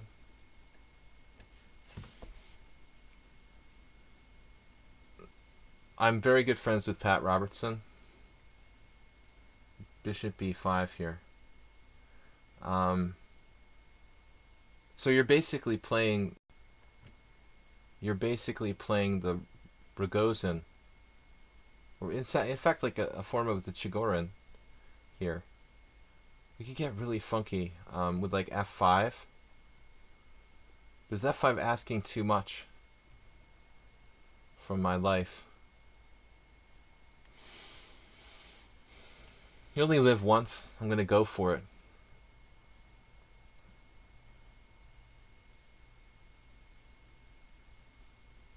Putting pressure on the golden nugget.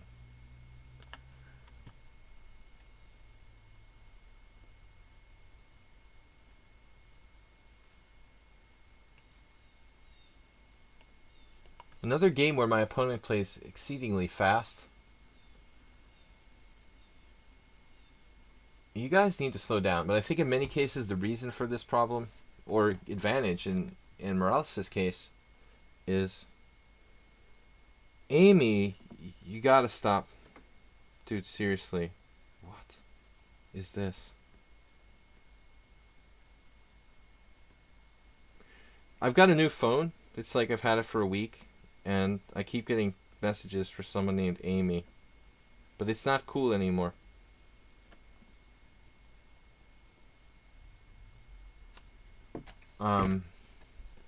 What do you do in that instance? Should I complain to the phone company?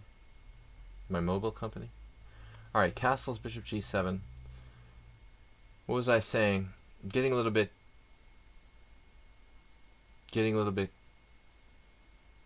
kind of confused. Talking about all different stuff.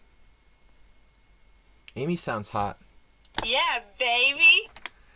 But I don't know. We don't have too much details to go on. But I gotta check my latest message. From Amy or for Amy.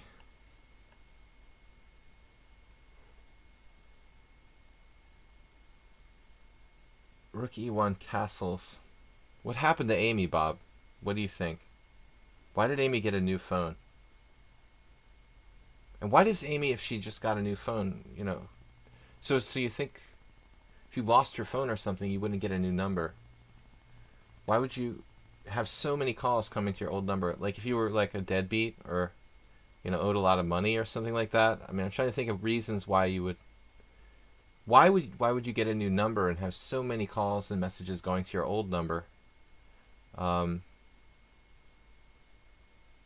McDonald Amy. Amy McDonald. I'm just thinking you're usually a deadbeat, you know, when you change your phone number. You're trying to escape like a lot of credit card debt or something like that and collection agencies. But I've got like job offers and stuff. Alright, rook e1, castles.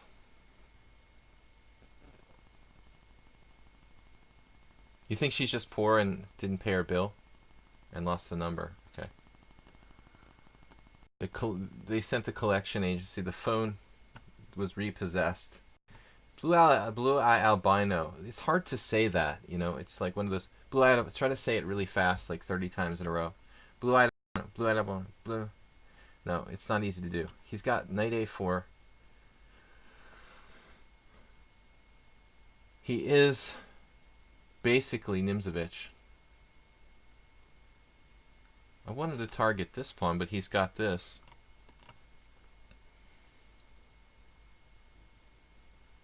Now we got the time thing going on again. I want to make sure my king is safe before we do anything crazy. Very positional player.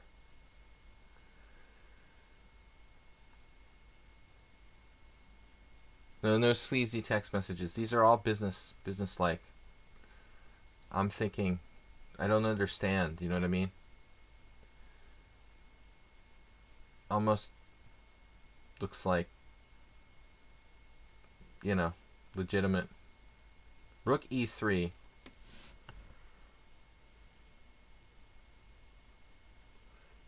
Well, where are you going with that?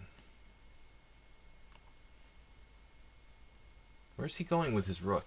Just trying to free the queen. Anyway, my bishop was going to be dead. Once he plays c3, I'm thinking new diagonal here. Same as the old diagonal. Little juice box joke. Where's Juicebox? Still here with us? Change her number because her number was listed on a scam list like yours was. A dozen calls a day telling me you want to cruise. Uh-huh. That's great. And then they give me the number?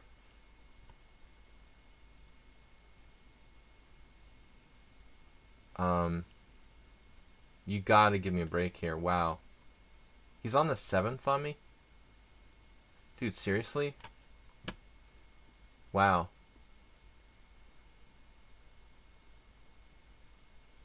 The albino just will not leave me alone.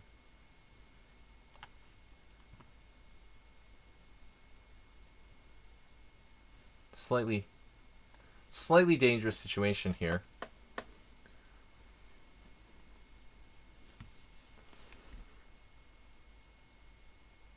Just casually walking away.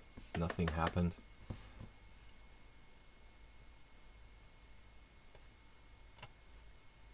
Speaking of King E2, this was a stupid move by me.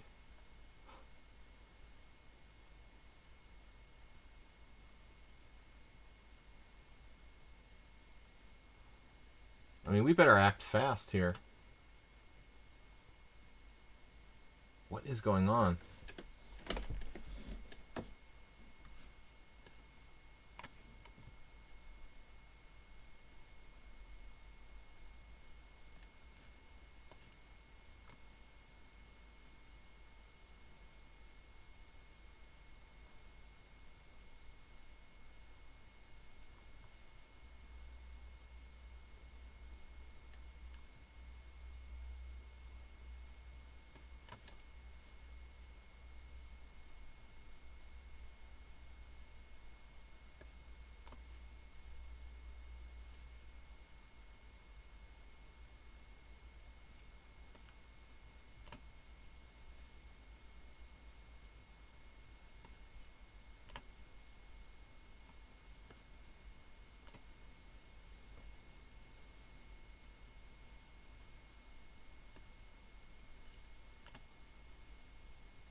I probably missed like 100 mates already.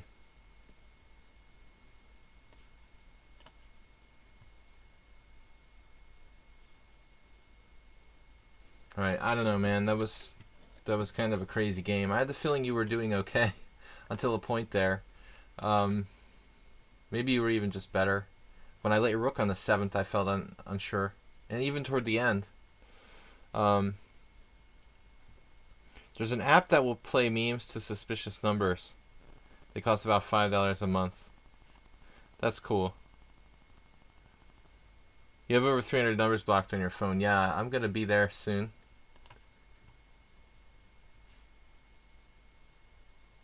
Bishop takes f3 was probably good Clash Kit. I got a little bit hazy there. I'm playing Sladgie fan now. Sladgie. Sladgie. It's a made-up name. Thanks for the game, Blue-Eyed Albino. But I think that, yeah, I probably missed better. But what did he do that was kind of weird? I mean, taking on f7 after queen h5, it looks like black has an overwhelming attack. I don't think, I don't think that was good for white. Maybe taking the f7 pawn was actually dangerous. The King's Gambit against Sladgie fan. Ian what? Says 2Shark. I think I missed some good moves, no doubt. Okay, so weird King's Gambit declined. Passive variation, essentially. I mean, it's okay to get your bishop outside the pawn chain there. The weirdest thing you can do is the Trompowsky. Well, it's weird for me too, blue-eyed albino. So I appreciate that you're playing something outside your comfort zone. That's what the stream is meant to be. Playing stuff that I don't normally play. Maybe, in your case, you're doing the same thing. So it's not about being result oriented, but trying to play some fun games. Knight f6 now. The passive King's Gambit declined. Now he takes, so it's transposed to a rather unusual form of King's Gambit accepted, essentially. After d4, I think it's just a good game for white, right? I mean, this should just be a good position. So you're blocked from lichess. What's that, 2Shark? You're blocked from lichess?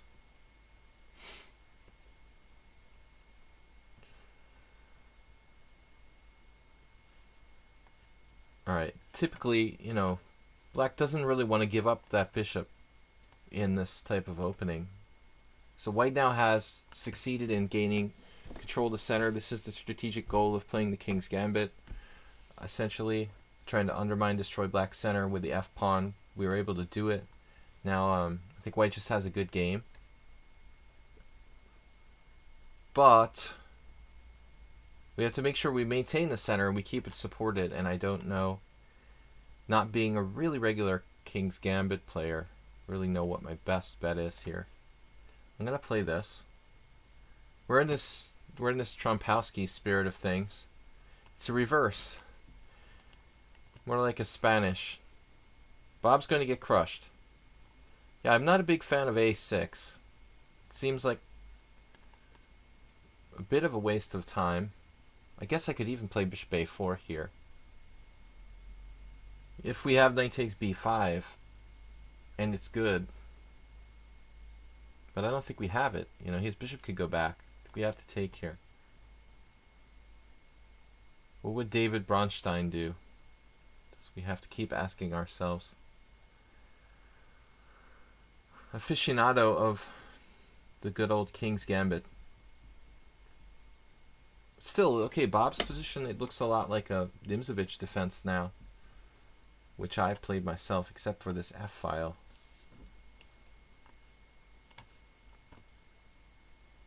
I could also play queen d3 and try to castle queenside there. Wasn't really sure.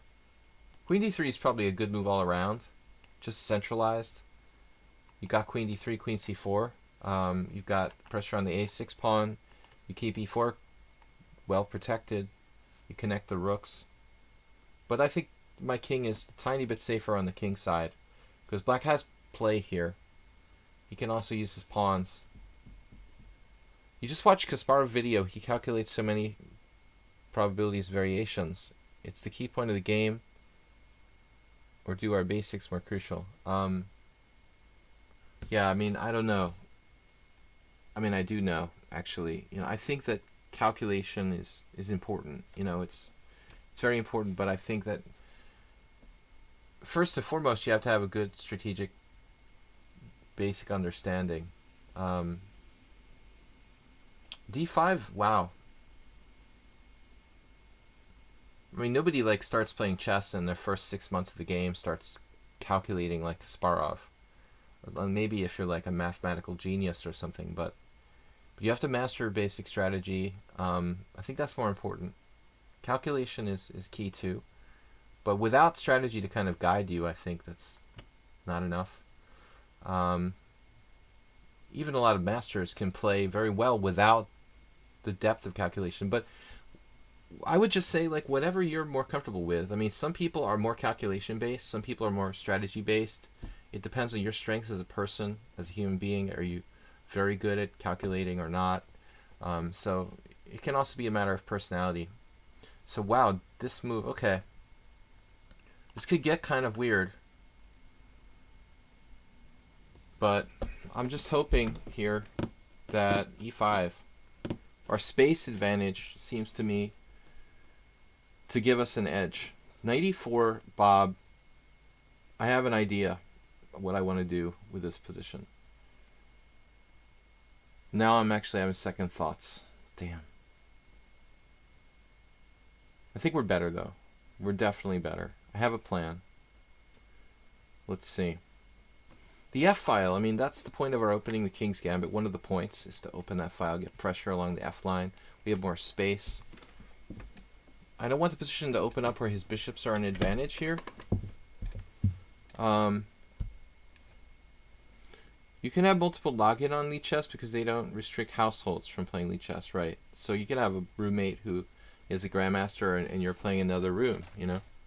It's kind of like a poker site in that respect. A lot of people, you know, pro poker players would play online and they'd have like a house full of poker players. They would, you know, there'd have to be like some care so people aren't cheating, but, you know, you can't restrict them exactly. Alright, so this is my big idea, to play queen e1, get out of the pin, and put pressure on e4. And obviously his king is down the line there on e8. So I'm hoping that this is enough to secure an advantage for white. That is the move I expected, Mr. Bob. And now I decided to play this. But perhaps, Mr. Bob is okay here. I think he has some questions to answer, and this is not what I expected. Wow. Totally blew me away with this move, rook b8. I didn't think that was even possible. Knight takes e4, pawn takes e4. Queen takes e4. Bishop takes f3. Then this is bizarre.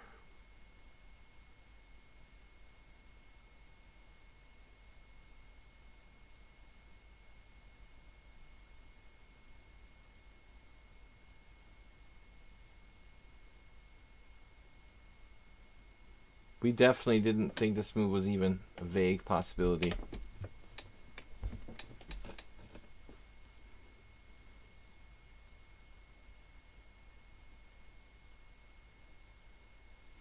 Alright, I have an idea. What if I take on e4?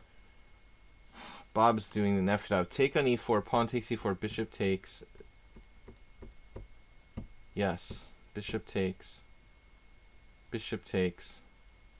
Bishop takes, pawn takes. How about opposite color bishop position? I don't know.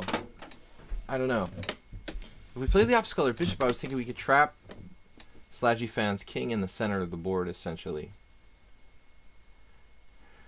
You have to calculate long variations here. D takes e4, queen takes e4, bishop takes f3, queen takes f3, queen takes d4 check, king h1, and black is fine. D takes e4, queen takes e4, bishop takes d2. That's probably good for me. The key is that he has this intermezzo on f3. Now here's another move that I didn't calculate at all.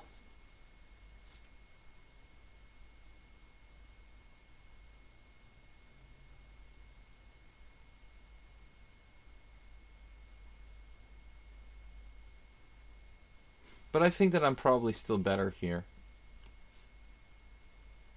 I may have missed something too. Like, who knows?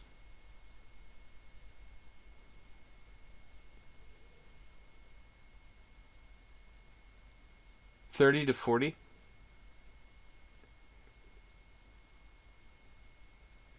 Poor Too Short can't sign into the site, so looks like Juicebox is trying to help him. Okay, guys. Pawn takes e4. What? You have that. Right. Okay. I did know this. I knew about this. So queen takes d4 check. Very good calculation by Bob. Good job, Bob. So I have to play this? This isn't what I wanted. This is getting really, really weird. Bob's been eating his Wheaties this week. So I have to play c3. And at the end of the day, I have this pawn center. You know, that looks kind of good. But he is possibly taking this pawn on b2. Though I might get e4 and c6. So perhaps Bob is just losing a pawn at the end of the day. Bishop e7, queen takes e4, rook takes b2, queen takes c6 check, advantage to white. I mean, is that basically what's happening here? Maybe. It's not that simple, but I wouldn't mind just being up a pawn in a more or less stable position. Knight f6 would have been fun. Okay. Yeah, I'd love to run the engine on this game. This game's been really weird. Now it looks like Sladgie fan blundered here. Allowing b4 probably shouldn't be good for black. That's gonna shut out his pieces. Not only his bishop, but his rook as well. I don't think that's a good idea. I didn't even consider this as a retreat square. He didn't want to block his queen, but I think that's his only choice after c3, essentially. So I think now he's really strategically lost. We're just up a pawn. This bishop is shut down. The rook is shut down behind it, and essentially white has a massive space advantage. Clear internet cache and history. Uh-oh, more messages for Amy. We have a missed call from unknown name. Yeah. That is not good. You're getting blocked. Telecom service. What is that? Wait. I should really do this at another time.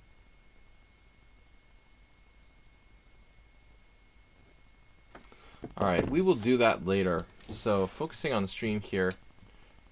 That pawn should be captured, but yeah. Pawn is pawn. No. No, we made a mistake. Darn it. Darn it, Bob. No, we didn't. Alright. Yes, we did. Darn it, Bob. Darn it, Amy. I should have my phone turned off during the stream. What is this number? Some messed up number. Texas. It must be Juicebox calling me. Oh, no, he's not in Texas anymore. Sorry, guys. This was a terrible move. Queen takes c6. Just consolidate the position. I was seriously considering king h1 here. Probably the best move. This pawn is not going anywhere. So, just consolidate position. Get the king to a safe position. We can attack along the g file. There's absolutely no reason to take this pawn on c6. Ponda will tell you. It's my time. Bob found the tactic. Nice job, Bob. Hello. I'm the replacement, Ponda. This was a big mistake. Alright. I practically telegraphed this to Bob, acting so, upset about what happened. Now we have serious issues. We ruined our whole position. I lost 2 pawns. I essentially lost 2 pawns with 1 move.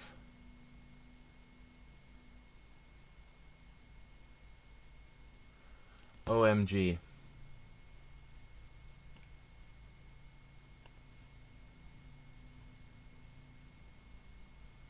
Does white still have an advantage?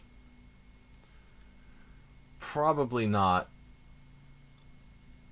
Although there's a few elements of this game that could favor white. I don't think they're really coming into play here. The d file, kingside threats. the G file, the queenside majority, but I think that black is basically fine now. Okay, a6 is hanging. Is that going to matter? Well, he has rook b6 here. He also has queen h4, which I'll meet with f4. And his a6 pawn is still hanging. So maybe we're still winning. Not too sure about it. Our king is very open here. This is not an ideal situation. No protection in the vicinity. He actually saved his pawn now. Oh, man.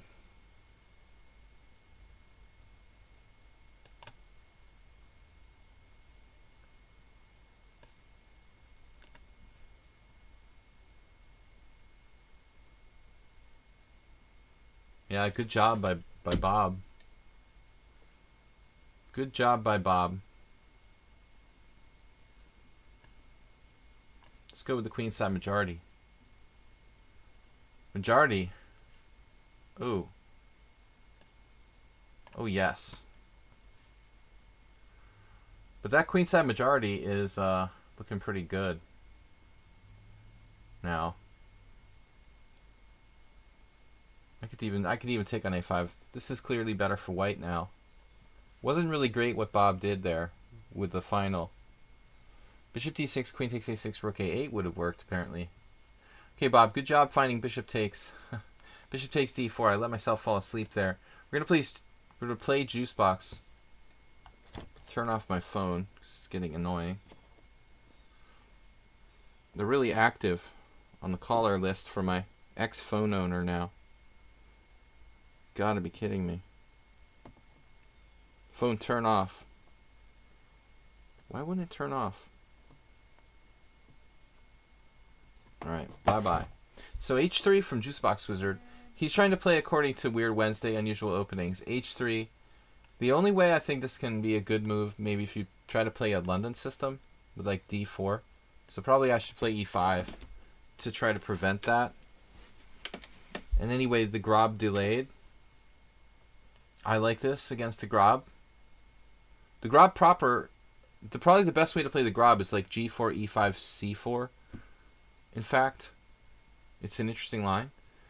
g4, e5, c4. You could play c4, e5, g4, I guess, if it turns you on. But I like this.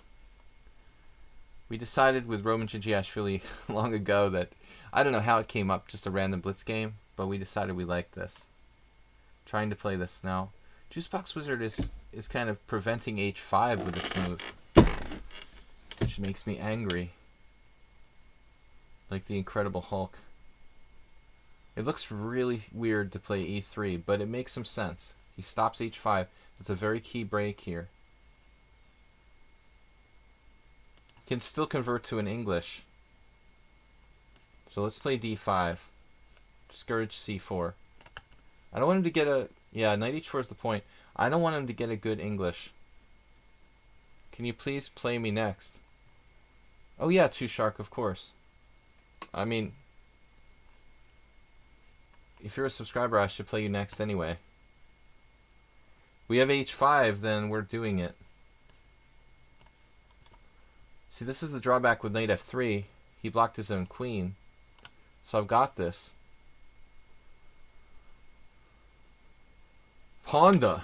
Where is the Pondas in Hungary? We've got replacement Pondas. Pondas had this thing about h4. Juicebox is now just losing a Ponda. Not good. Not gonna.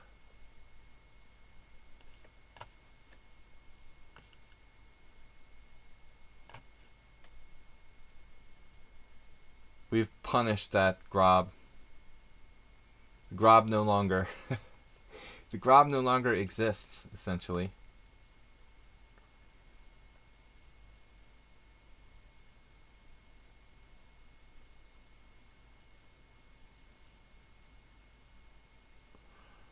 Alright, we need the castle queenside, I guess. We could leave the king in the center, but...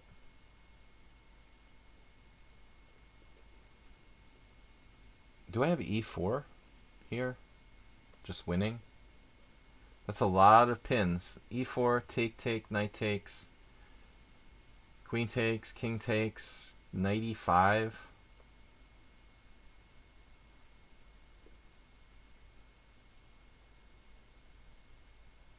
King e2, knight h4. That's crazy. This really should work.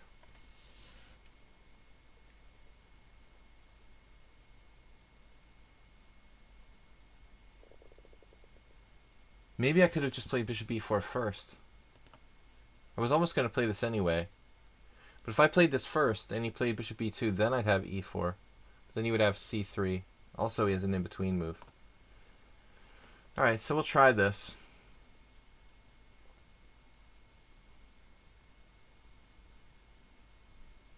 Maybe it's just a bit too much. Trying to refute his whole position by force here. Queen takes queen, knight e5.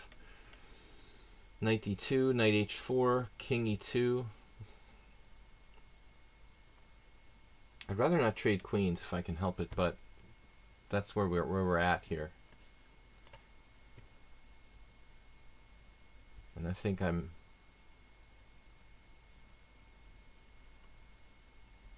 I was thinking I could probably win 2 pieces for a rook by force.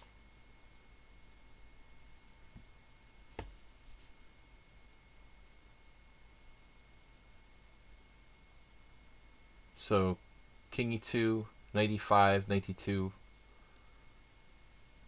and then something like rook d8.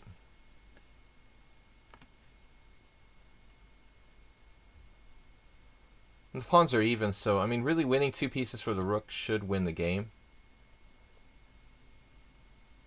Unless he has another move here, which he likely does. Good calculation by Juicebox Wizard. This doesn't seem fair. He's going to save the game. Like a genius.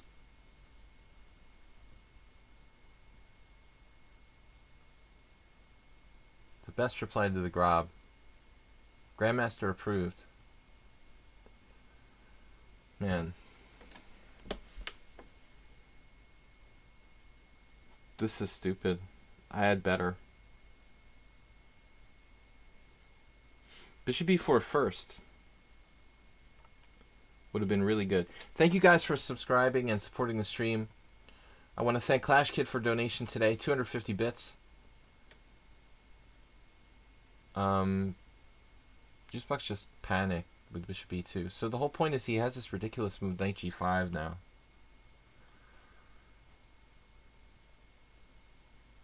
And it just doesn't seem fair, but he can just defend himself with that. There's nothing I can do after bishop g5. f6, bishop b2. And white is okay. There's literally nothing I could do, man. I mean, I don't even think I'm better after that. But after knight d2, I have rook d8, and then rook takes d2 check. So this is the move that saves him. And I just don't see anything for white and for black to gain an advantage. But this move just loses a piece. I mean, I don't get it.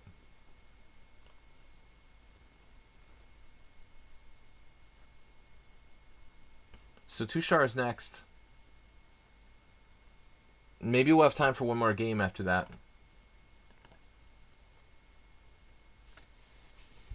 Remind me to keep my phone turned off when I do streams. Otherwise I'll get endless messages for Amy. It was kind of funny though. Amy had been quiet for a while until I started talking about it. Then all of a sudden I had like a couple messages. Bishop takes f3. Whoa. This is like losing another piece. Secondary loss of piece. Loss of concentration.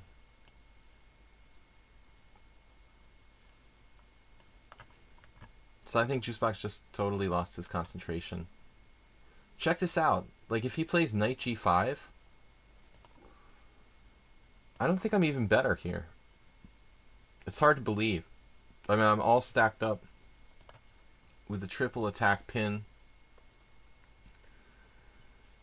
But this position is very, very frustrating. I don't see where I can really get him. You know, look at that. It's not even a pawn better for black. after knight g5.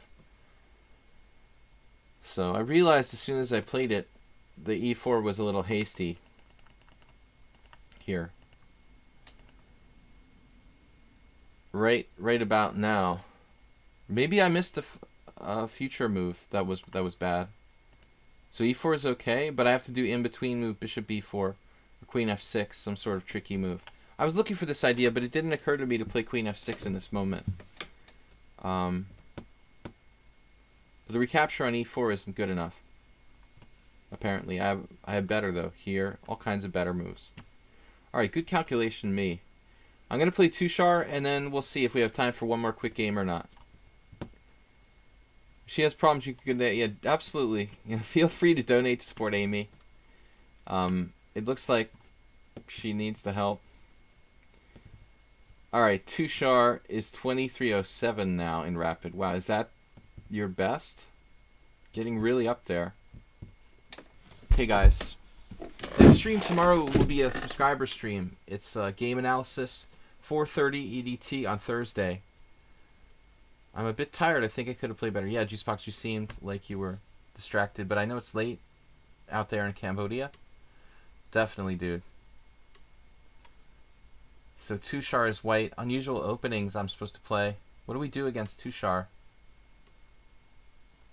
with the unusual openings?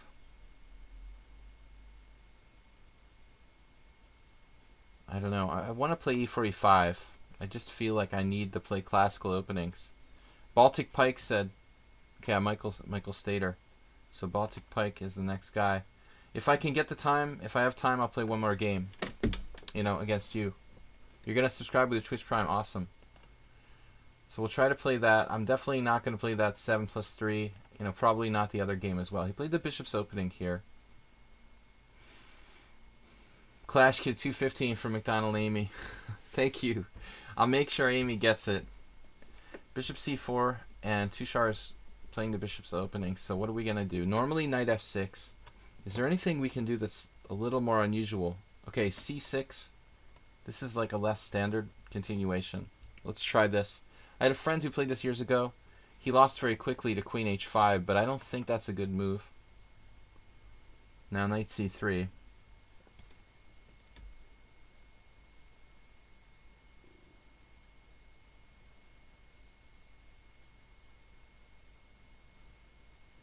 Maybe this is the refutation of c6, I'm not sure. I could certainly play f5 here, though. Why don't we go for it? I mean, that's the theme of the day. Nobody makes me sweat like Tushar. I have some pretty difficult opponents. S4 is a guy who comes to mind. But recently speaking, Tushar has been one of our toughest opponents. Clash Kid again, thank you for the donation for Amy. We'll see that she gets her messages. Wow, d4. That's the way to go. Good move. Pawn takes e4. What is this? Some sort of like reversed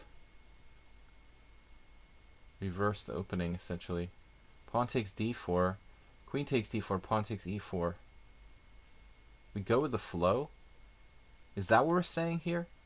Like no fear? Have no fear? The Gambitier is here? I'm not afraid. Dear Santa Claus. Dear Santa Claus got his account, like, banned 700 times. But I didn't understand why. Like, he seemed like he was a legitimate player. He certainly fooled me if he was cheating. I'm thinking I can take on e4 here. Am I off base thinking that?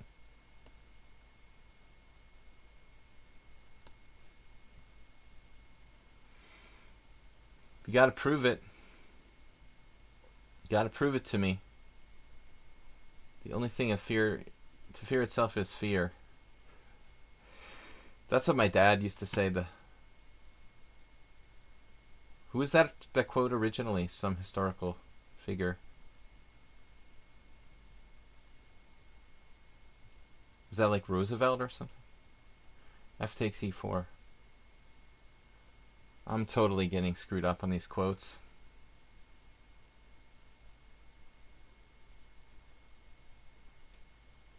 It's got to be a Roosevelt quote. And I'm probably wrong. I'm right, Bob. Bob confirmed it. Okay. I'm not that old. So Tushar with the Gambit style. He's playing like a little like Scoble. Scobalese. That's what happened the last time we played a crazy opening. Our opponent got excited and went absolutely berserk, you know, and there certainly were more controlled ways for white to play. But I mean, d4 looks right. d4 looks right, I have to say. Opening it up. Hopefully we'll confuse Tushar. Where I just want to just caution everybody, you know, sometimes you think you're out of the woods before you're out of the woods. But my instinct here is that I'm out of the freaking woods. You know, once he's letting me trade queens, I'm having like a party. Basically, yes, the queens are leaving the board. Oh my god, you know. Plus we got c6 supporting d5, which is huge. You know, that's going to be a shelter. There's going to be shelter. It's also bad for the knight on c3. So if we get in d5, we're in good shape. So I'll try to play the one last game with Michael. I don't think we'll have time for pair. Anyway, pair's time control is bad. No 3+1. Last game will be Michael.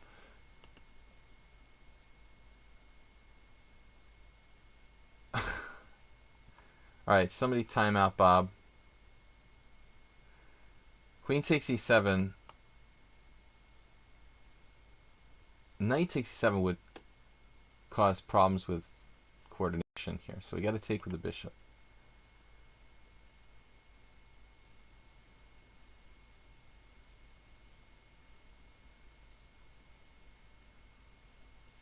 We don't know what you're talking about, Bob, but you're scaring all of us. Just refrain and behave yourself. I know it's near the end of the stream. But I don't know, I'm a little bit concerned about Mubat not really actively defending against profane comments. We'll have to see what's up with that. Knight takes e4 look crushing, again, according to Mozart. Okay, Mozart, I get it, Mozart. Yeah, so he played queen takes e4, which is definitely weird. So Mozart is saying knight takes e4 with the idea of d5, bishop g5. I don't think it's so simple, Mozart. But knight takes e4 has the feeling of the kind of move that might be right. Now it looks like we're facing a tough player who's very stubborn. So I shouldn't start celebrating just yet. Got to be a little bit careful. I also really need the castle probably here as fast as possible. So I'm going to have to castle short. And we're probably okay.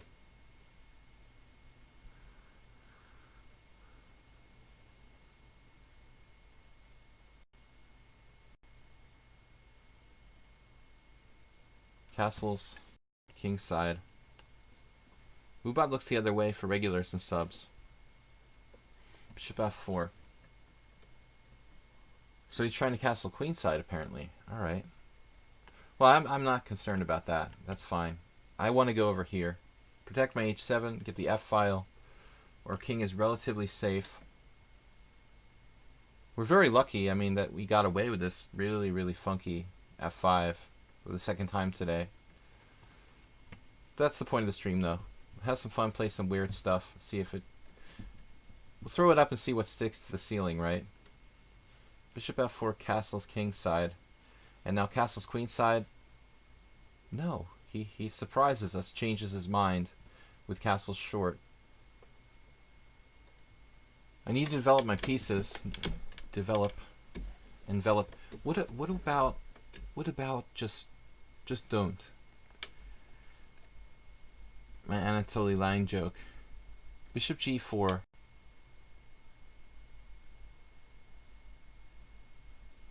Yeah, there's a problem with that. Maybe not. Knight d7 feels much safer, but after knight d7, I'm kind of passive. So knight d7, rook a e1. Now I have to find a move. I'm not quite sure how you handle that. Do I play like rook e8 there? It's probably okay. Knight d7, rook a e1, rook e8.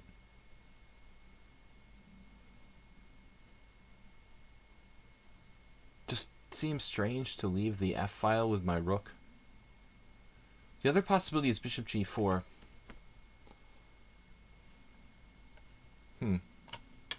Alright. I could play bishop b4 or something like that, but I don't really want to do that. I think we're going to go with this. Rook ae1, rook e8, and then knight c5 coming up next. Possibly knight f8 or something more passive like that. Basically, the d5 pawn kills his knight on c3, so that's like one piece I don't really have to worry about. Therefore, it's almost like I'm effectively up a piece. As far as active operations go, no real weaknesses. Bishop g4 was a playable move. I'm a kiddie. I was considering it. I didn't really like knight d4 a whole lot.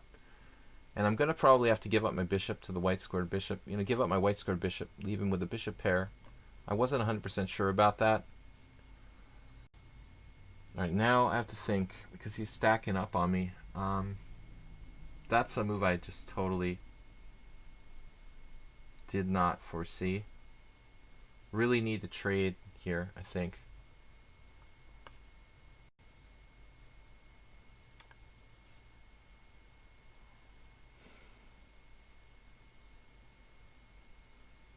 Passive. Passive by nature.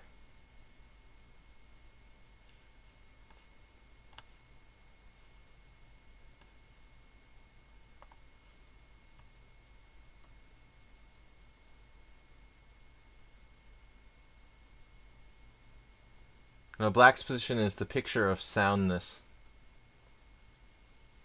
Someone was talking about bishop d6, but I don't know. I don't know at what point they meant that suggestion for.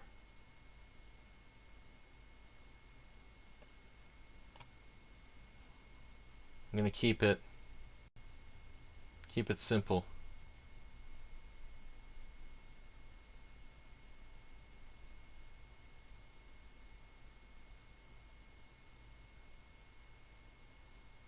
The pawn on d5 is so strong, it's basically a piece.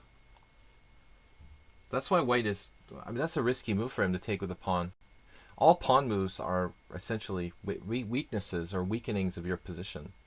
There really is no exception. I mean, with much lower risk for him to play, you know, the more natural knight takes d3. First you have to equalize, then you play for a win.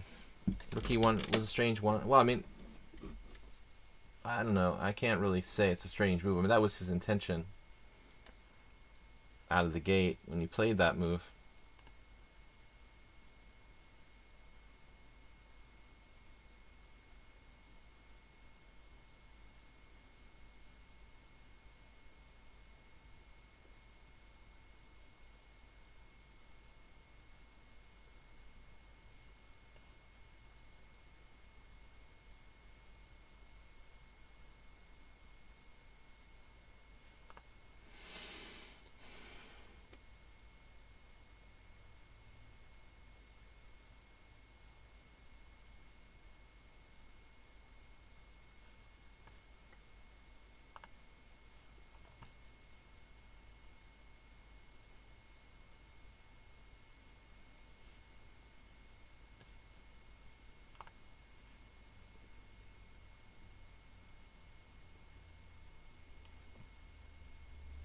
Just getting exceptionally aggressive here.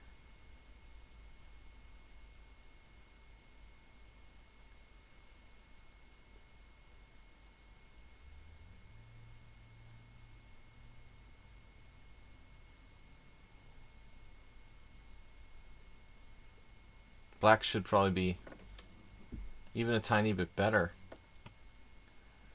But I'm not seeing it now.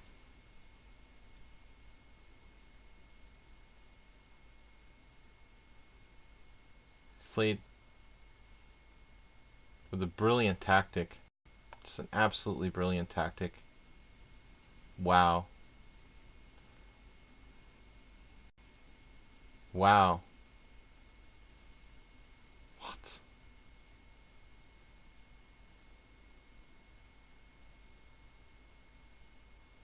Who could even see that move that amount of time? Knight takes e2, I missed completely. Bishop takes, knight check, king here. Knight takes c8, bishop takes h2. Bishop takes a7, or rather knight takes a7 with advantage. So I have to try to play like ops color bishop for a draw here. That's all I can do. It's horrible. Brilliant game by white. h6.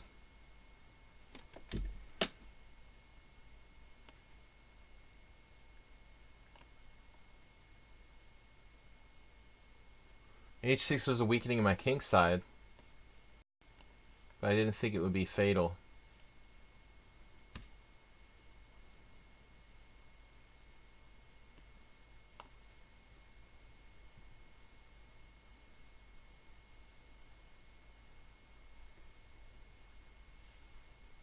Should be good chances for me to hold this.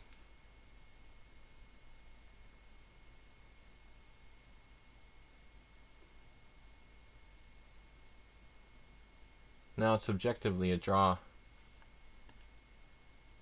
I guess. But I'm like frozen.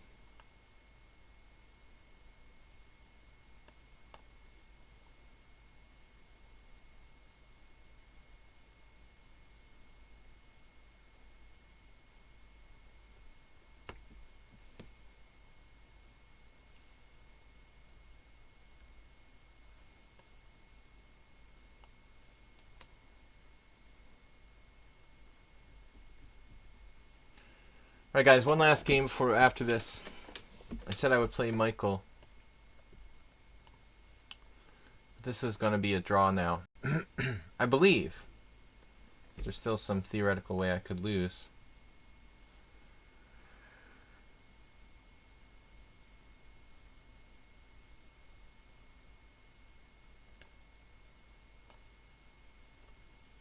Should have a force field of sorts.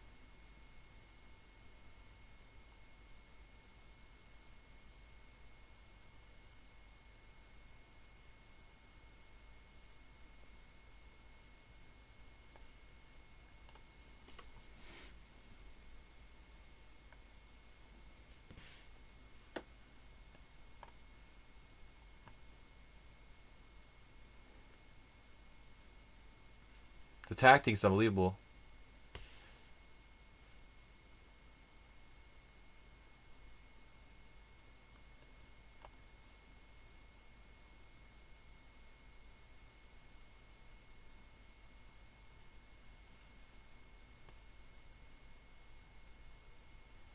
I think he's like pre-moving every move. I've got some very bad lag. 286, 206. This is why I lost to Morales on time. Like when I go to pick up my pieces, I literally can't pick up the piece. He's like moving before I can even pick up a piece.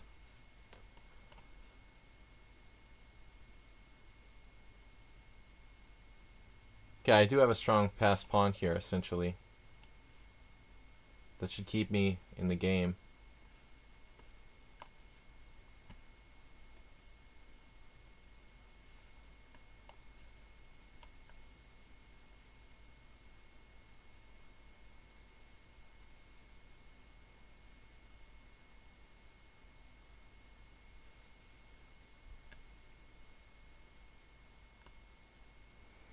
I think that's it now.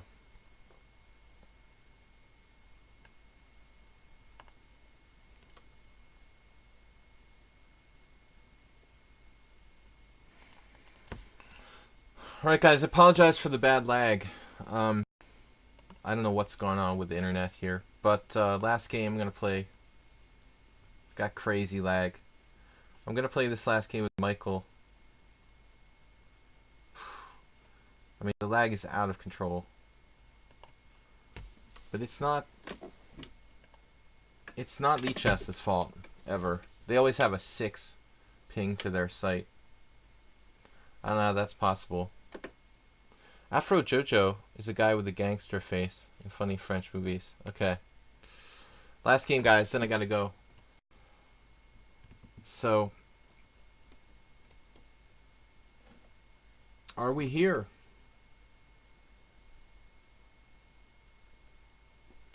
I've got crazy lag. Don't even know if I'm connected. 11:57. What the heck is going on? I have to call Comcast and complain. He's not moving either. If I'm even connected, am I still connected to the site?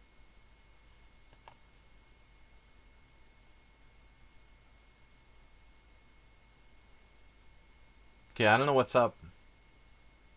He's not moving. Is our stream still functioning?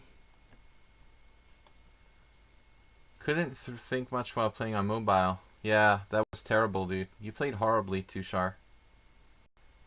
I tried closing my browser, relaunching. I don't know what's going on, man. This guy wanted to play. The stream is still good, but now he's not even moving. And I've got to go. So if he doesn't like start in the next minute, I'm going to abort this game and close down the stream. That's about it, guys. So tomorrow night is my subscriber stream, 4:30 EDT. Just so you know, I got a ping back of 200, so it's back to normal. We lost our opponent, though, it looks like. Tomorrow night, 4:30 EDT, subscriber stream with game analysis. Guys, you can submit games to my Sparkle Horse account here on lichess, and I'll take my ball and go home. Yeah, I'm gonna take my ball and go home. It's time to quit, guys. Anyway, the last game with Tushar was just really long. I don't know what happened with our opponent. I'm gonna abort this game and we're gonna close it down, and I'll see you guys tomorrow. So that's that. All right, guys, have a great time. I will see you tomorrow. It'll be again subscriber stream 4:30 EDT. May all your days be gold. Sounds familiar. I will see you guys later. Bye bye, Juicebox. Bye bye, everybody. Bob, have a good one. Thank you from the Micro Panda. Hello. No. No, okay, no. And from the Macro Panda, in the absence of regular Panda, hello. We are just substitutes. We don't get paid half as much as regular Panda for doing this, you know. Alright, guys, have a great one. Thanks for watching and subscribing. Thanks for supporting the stream. I will see you guys later. Don't forget to check out my YouTube channel, Video Chess Training on YouTube. Also, make some donations, support the stream via PayPal if you could. I'll see you guys later. Thanks again. Bye-bye.